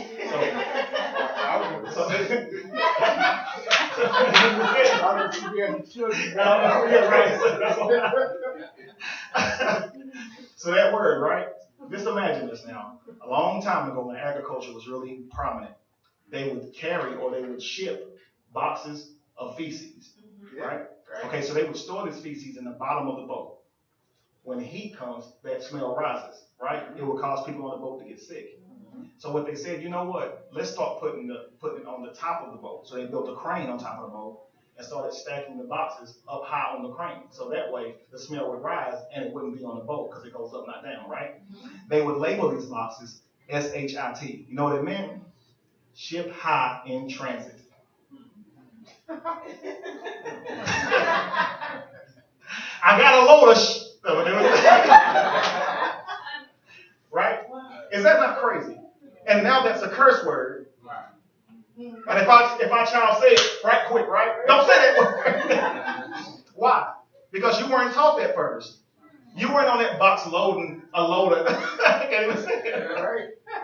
Right? You weren't. You were taught that word later in life when that word was a curse word, right? I asked somebody the other day, the word thought.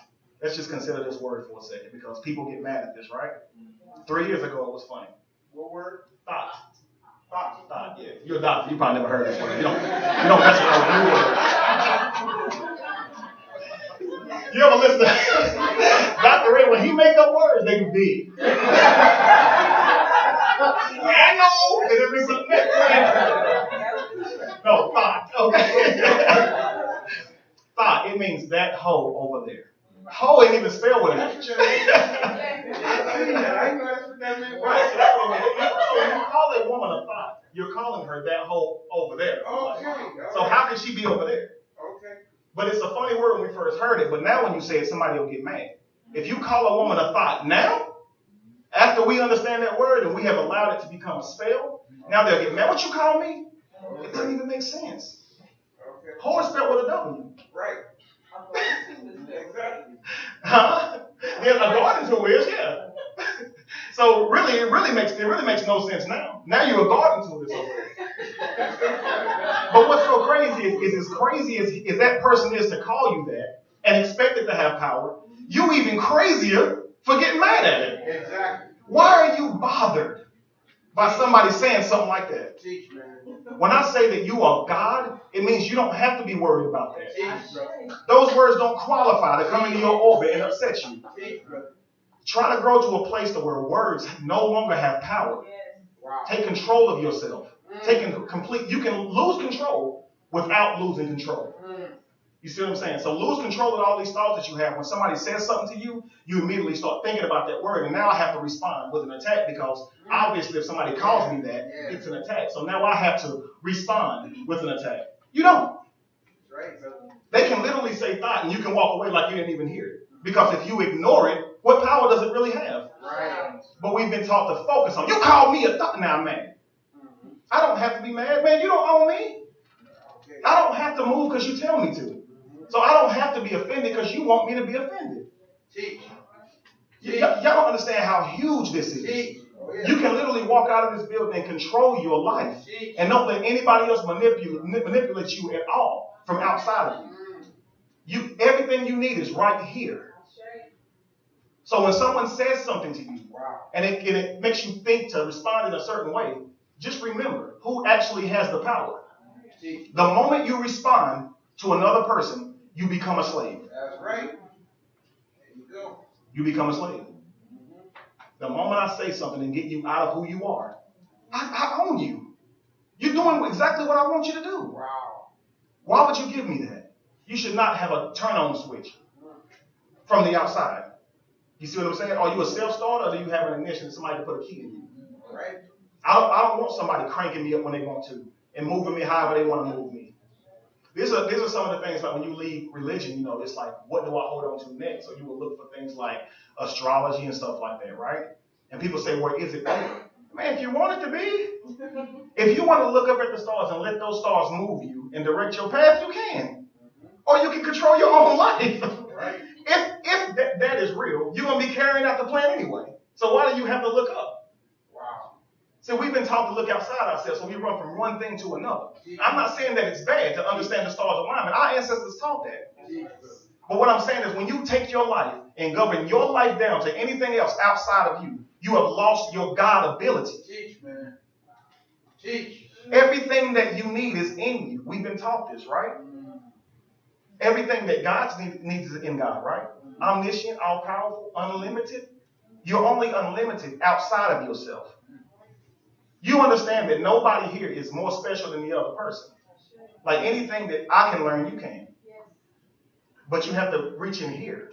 The way out is in. The way out is in. And I used to always say it in the church, we got a man on the inside. You got a man on the inside, it's talking about Jesus, and you used to get excited about that, right? Still kind of look at it the same way. This out here is not who you are. That's how you've been taught to see yourself, right?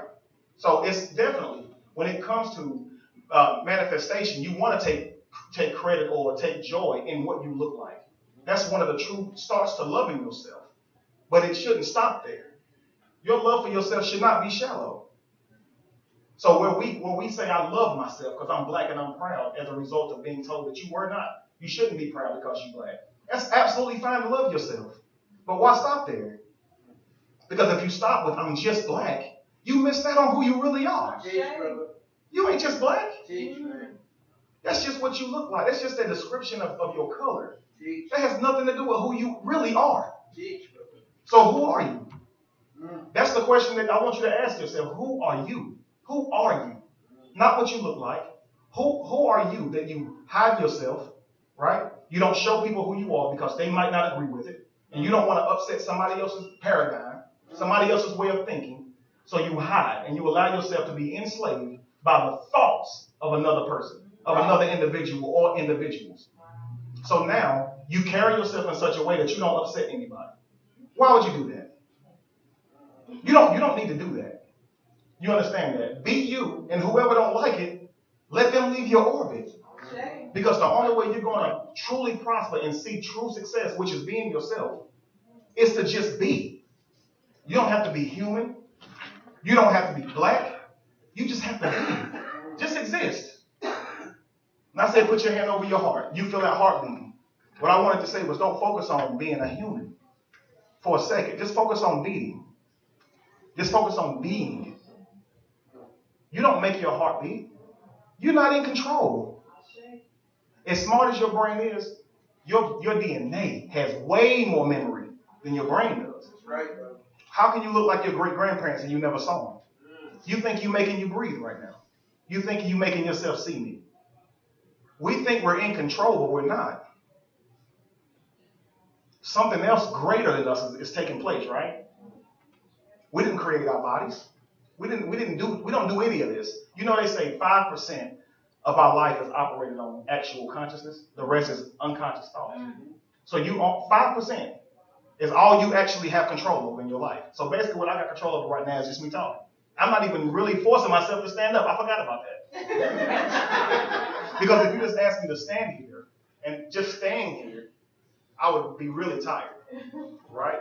Half of us, we find it a hard time just to stand through a song. Right? You're looking around like, man, somebody else sit down, I will. I don't want to sit down and be the only person sitting down, but standing up can be difficult, right? But not when you're not focused on it. I'm not thinking about standing. I'm going to try to stay standing for this whole time I talk. I didn't come up here with that idea. I know that that's not something I have to think about, right? So here's the thing. That 95% of your life is controlled by your unconscious mind. What contributes to that unconscious mind? What was put there? Without even trying, you're going to think what was given to you. Without even trying. You don't have to try to. So what I'm saying is, to see the world a different way, it's going to take effort. Because by default, you're going to see it the way they taught you to see it. And we know everything that has been taught to us is not true. So why would we continue to just walk ignoring all the glaring signs? We know that everything that has seemed to come from this colonizer, this person who, here's the thing. If I'm going to control your information, I'm doing it for a reason, right? So why would I only allow you to read one book?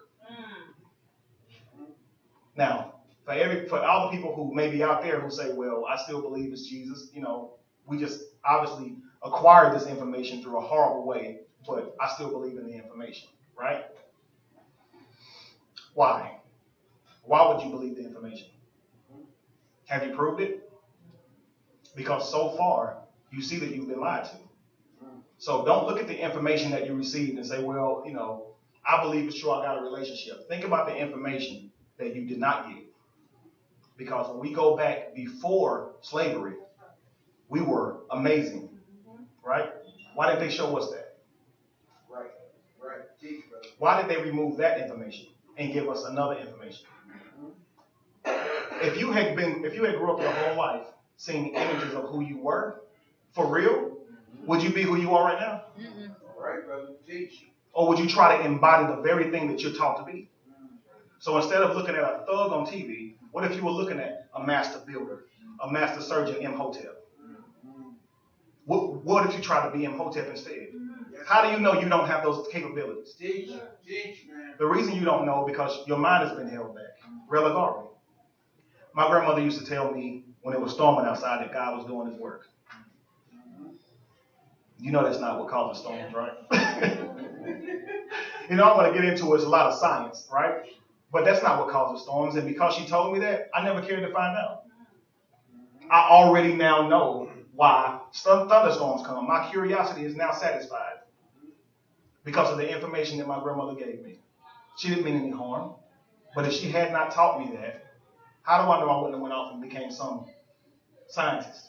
Right. You see what I'm saying? So why don't we become scientists? Why don't we become mathematicians and all these crazy things? Because we're brought up in environments that doesn't breed those things. Teach, bro. That's right. You see what I'm saying? So your father can be the most amazing singer. If you grow up and you never sing, you're not going to be able to just sing, right? That gene dies. That's why they say use it or lose it. That's not just a spiritual term or some kind of term people say. If you don't use what was given to you, you will not be able to access it. You see what I'm saying? So just imagine when you come into this world, you literally have the DNA of all of your ancestors. Just imagine that. All you do is duplicate. They can find a mummy from 4,000 years ago and match up DNA to somebody walking today. DNA is powerful. So if you can, your brain power, all these things come from your DNA. So if you challenge your DNA early in life, if you sit your children down and talk them to be geniuses early in life, who's to say they wouldn't become that? But again, through imaging, we prepare our kids for the reality that we see outside. Right? So what's a nation? A nation has nothing to do with a place. A nation is just people. That's all. That's it. You cannot have a nation unless you have people, right? So how can I build a nation unless I build an individual? How can I change the world unless I change an individual's life? How can you? How can you change the world unless you change? The way out is in. This job can be so easy if we all look inside and say, how do I fix what's been done to me? What has been given to me that's not right? Right? If you want to say not of God or not of consciousness or not of this universe, what have I been given that's outside of my nature? What have I been given that's outside of my nature? Right? Again, think about it. You've been uprooted from where you're natural and placed in somewhere where now you have to be given something.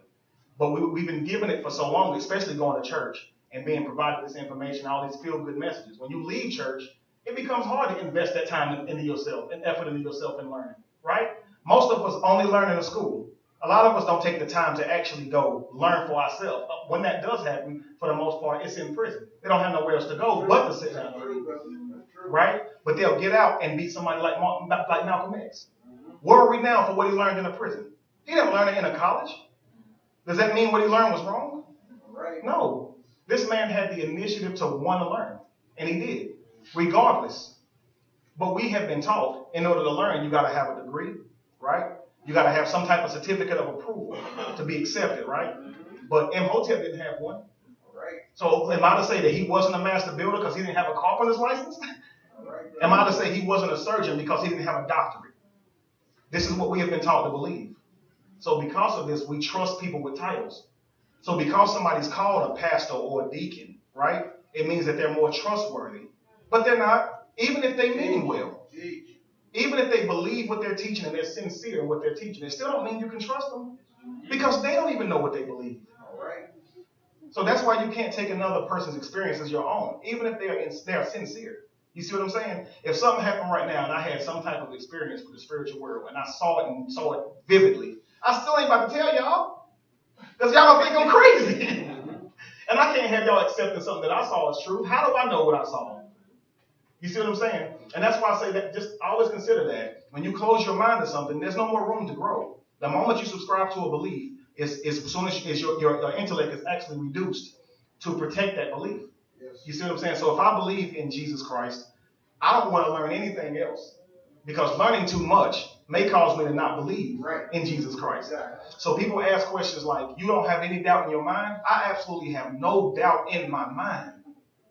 But I only have that because I studied. You got any doubt in your mind? None. But the only way you're going to get out that doubt is the research on your own. I don't care who it is or how well spoken they are. If all you're going off is information, you're not going to feel secure in that. So if I say Donde es País, I can say that 1,000,000 times. If you don't understand that word and that phrase, that's going to make you uncomfortable to go say that. Learn it yourself and you'll feel comfortable speaking it. You see what I'm saying? This right here literally is like a whole different language because everything that you've been taught is contrary to what the truth is, and they did that for a reason.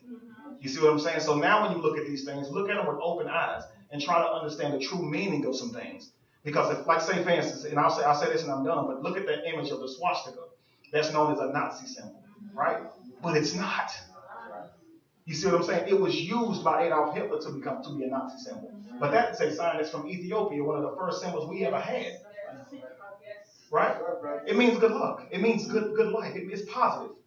But now we see this image, and it's a swastika. It's an evil sign because that's when you came into the movie. You came into the movie late, so you see it as an evil sign. But you didn't see it get used and flipped into that.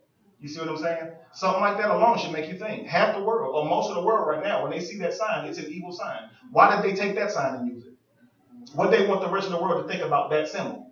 And why don't they want us knowing the reason for that symbol? Because that's not information we got in the textbook. That's information we got for ourselves. Right? Trust nothing given to you. Read behind everything that you're given. That's the only way to see through this reality that has been created for you. Right? When I say that you're God's, understand. Whenever somebody writes a law down, it doesn't make it a law. You going out here and projecting that reality makes it a law.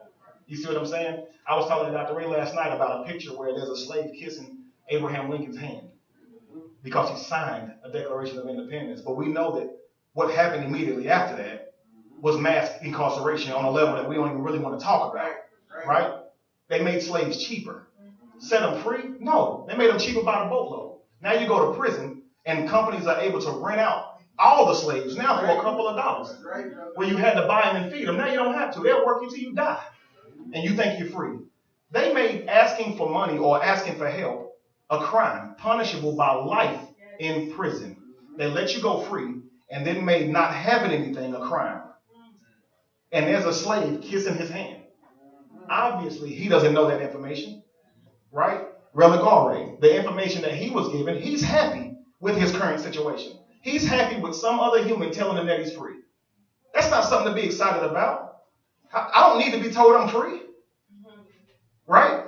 If we have complete control over our life, somebody even having to be in a situation to tell us that we're free, or to let us go free, or to say everybody's going to be equal now, we automatically understand there is a problem with that. So obviously you're not free if somebody's giving it to you. Freedom is not something that's given. Freedom is something that should be allowed for everybody to have. And you're a natural creature, right? But you pay for fruits and vegetables. But they don't pay to grow fruits and vegetables. But it's not a problem for you to go to the store and pay 59 cents for an apple. They didn't grow that apple, right? If some of us will ride by an apple tree to go buy an apple. Why? They have taught us to pay for the very thing that we actually should have a right to. Every other animal eat for free. But we find it okay to pay for everything. So think about this. With the concept of religion, you're brought into the world saying you're a sinner. It's not something that you've done, but it's something somebody else done. And you have to ask for atonement for that, right? You have to apologize. Now, on the flip side, you're brought into this world owing somebody something. This time ain't an apology. It's tax money. You come into this world in debt, not because of something you did, right? You don't see how they're the same things? How one of them makes the other one more easier to accept. You know, tax is really just taking somebody's money. Y'all realize that, right? Like back in the day, they come up on your land and say, man, we're going to protect you. There's some people out here robbing people's land. No, I'm good. And then they themselves will come and rob your land. So you're paying them a tax to protect your land, but you're paying them a tax to not take your land. Really. So what are we paying them a tax for? Because if you don't pay for it, what happens? They never even changed the word. They know we're going to go by it. That's not freedom. So we have to stop thinking that we're free in terms of out in this world like that. The only place you can be free is right here. And if you can be free here, you can be free everywhere. But you have to learn to take control of your life, and you can see what's happening around you. Because you don't have to fall in line with this mess. You don't have to help create that image. You see what I'm saying? Ashe? Ashe. Cool.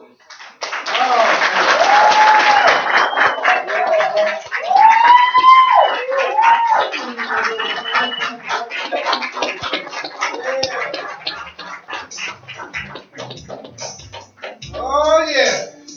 You be seated, family. Yeah. Oh,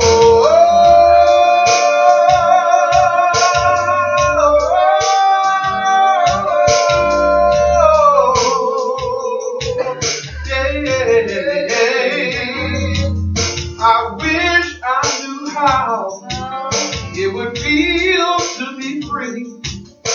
I wish I could break all the chains that's holding me. I wish I could say all the things I want to say. I say them loud and I say them clear, so the whole world could hear. Come on, help me, y'all. The knowledge of the truth will make us free. That's how Africans ought to be. Walking every day with right knowledge in our mind. The knowledge of the truth will make us free. That's how Africans ought to be. Living every day in the power of our might. The power of our might. I wish I could share all the love that's in my heart. I remove all those things that keep us apart. I wish you could know what it means to be me. Then you'd see and agree. Every African should be free. Help me. The knowledge of the truth will make us free. That's how Africans ought to be. Walking every day. Right knowledge in our mind. The knowledge of the truth will make us. That's how Africans ought to be. Living every day in the power power of our might. I wish I could live like I want to live. I wish I could give all the things that I could give. I wish I could do all the things that I can do. Even though it's way overdue, I'd be starting anew. What we gonna say? The knowledge of the truth will make us free. That's how Africans ought to be. Walking every day with right knowledge in our mind. Oh, the knowledge of the truth will make us free. Yeah, that's how Africans ought to be. Living every day in the power of our mind. Say it again. I wish we could fly like birds in the sky. Oh, how sweet it would be if we found out that we could fly. We could soar to the sun and look down at the sea. And then we'd sing because we know what it feels like to be free. Come on. The truth will make us free. That's how Africans ought to be. Walking every day with right knowledge in the mind. The truth will make us free. That's how Africans ought to be. Living every day in the power of our mind. I wish we could fly like birds in the sky. Oh, how sweet it would be if we found out that we could fly. We could soar to the sun and look down at the sea. And then we'd sing because we know what it feels like to be free. Everybody, the knowledge of the truth will make us free. That's how Africans ought to be. Walking every day with right knowledge in the knowledge of the truth will make us free. That's how Africans ought to be. Living every in the power of our might. Power of the knowledge of the truth will make us free. That's how Africans ought to be. Walking every day with right knowledge in our mind. The knowledge of the truth will make us free. That's how Africans ought to be.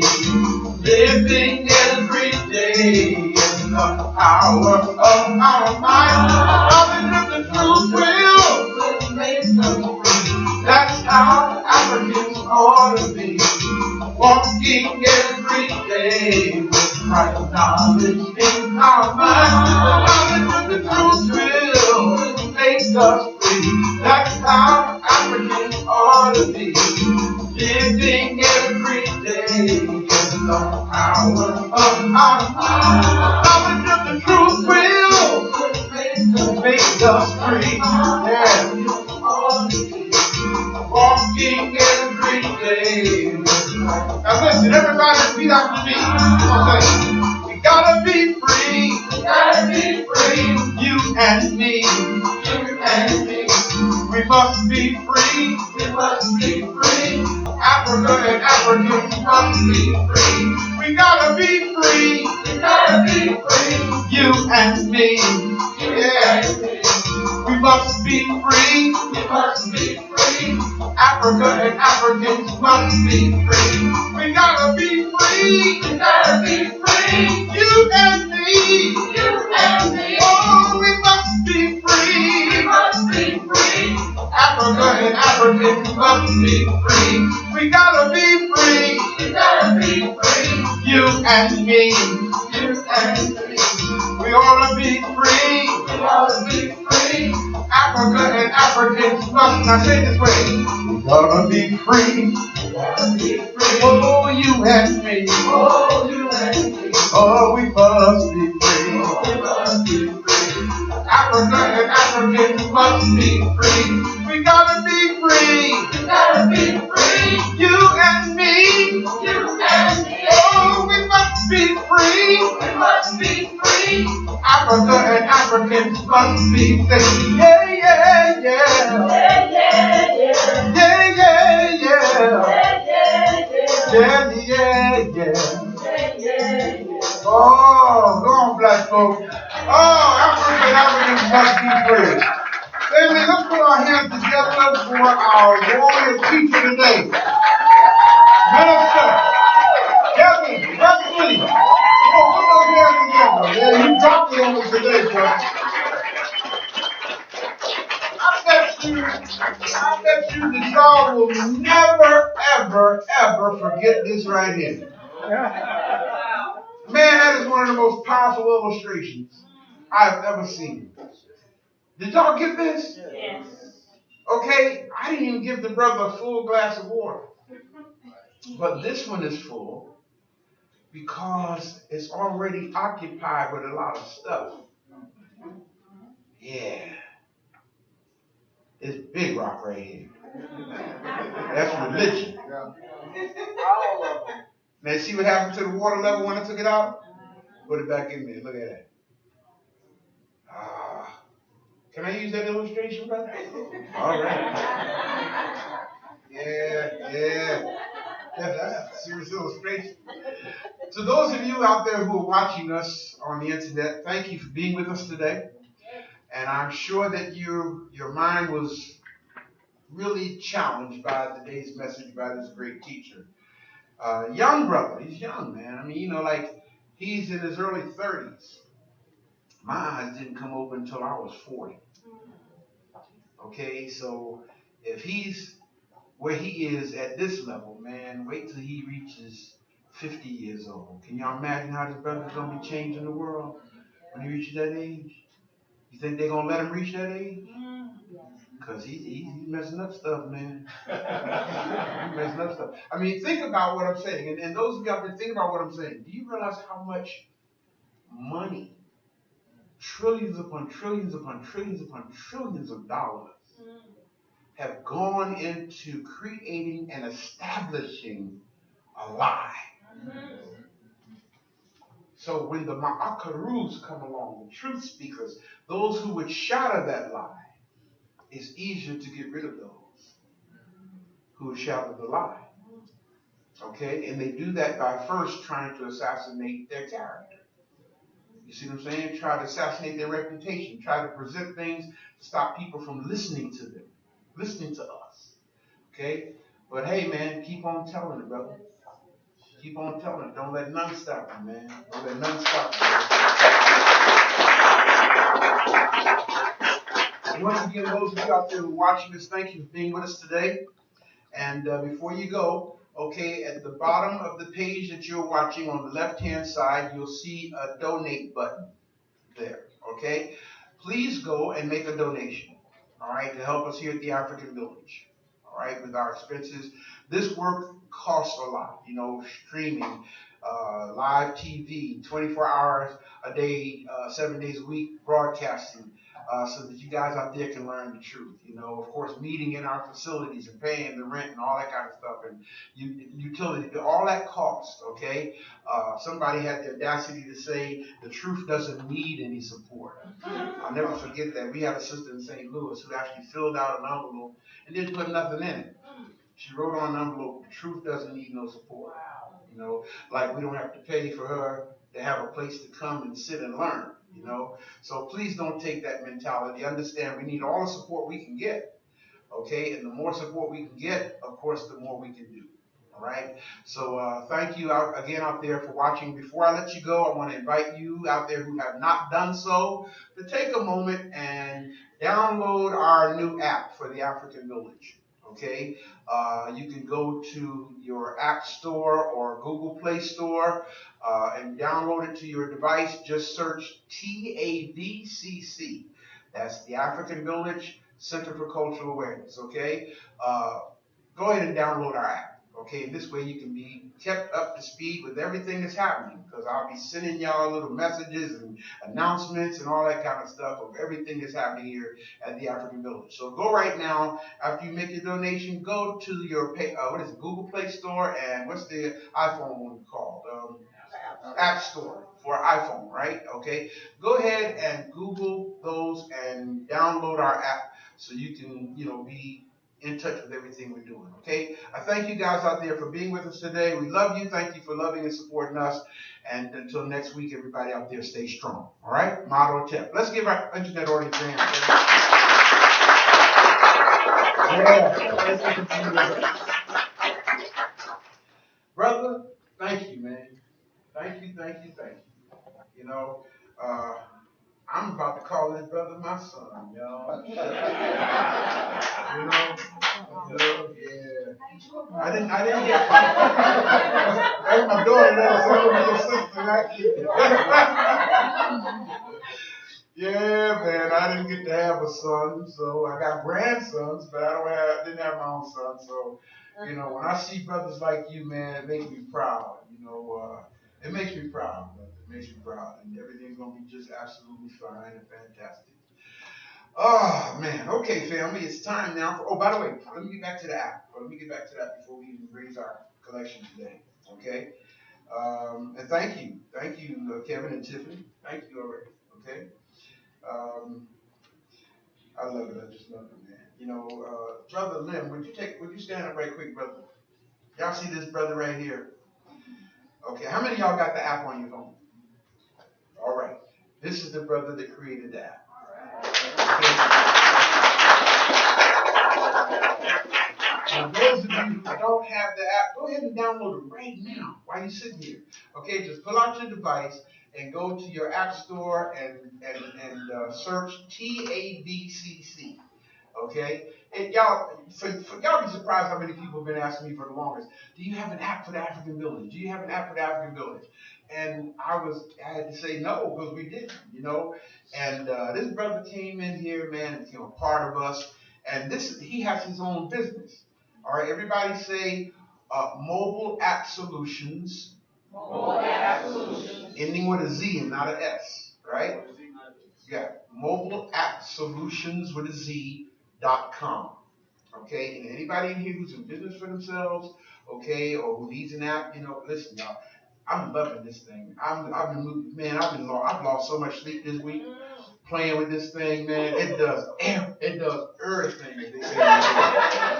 I'm serious, y'all. I'm like a kid with a new toy, man. In fact, I don't know how many of y'all got the message today on your app, but check your app, and you should see a message today that I scheduled last night, and then I put in is it called Point Geo feature? Geo Point feature. I actually just diminished the area to the people who would get this message. And I did it like for a 2-block radius right here around this address.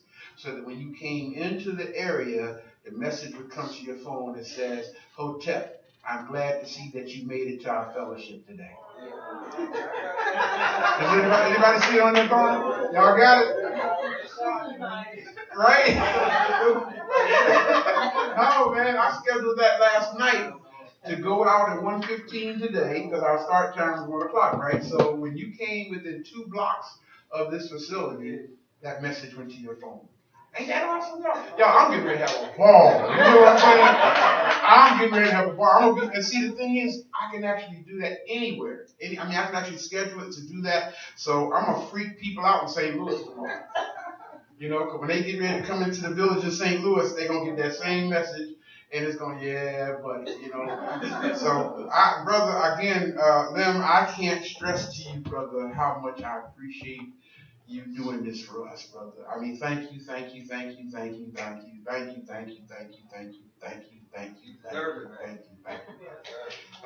Let's give this brother a hand.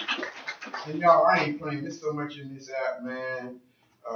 If you hit the more button, just look at all that. You can get our live stream just by going to the app. when we stream live. Our calendar, prayer to start your day is there. The oath to the ancestors is there. So if you don't know the oath to the ancestors when we're saying it, just go to the app and hit oath to the ancestors, pull it up, and just read along with us. Oh man, there's so much in this thing, brother. Our new members form, and I mean, people have been filling that out like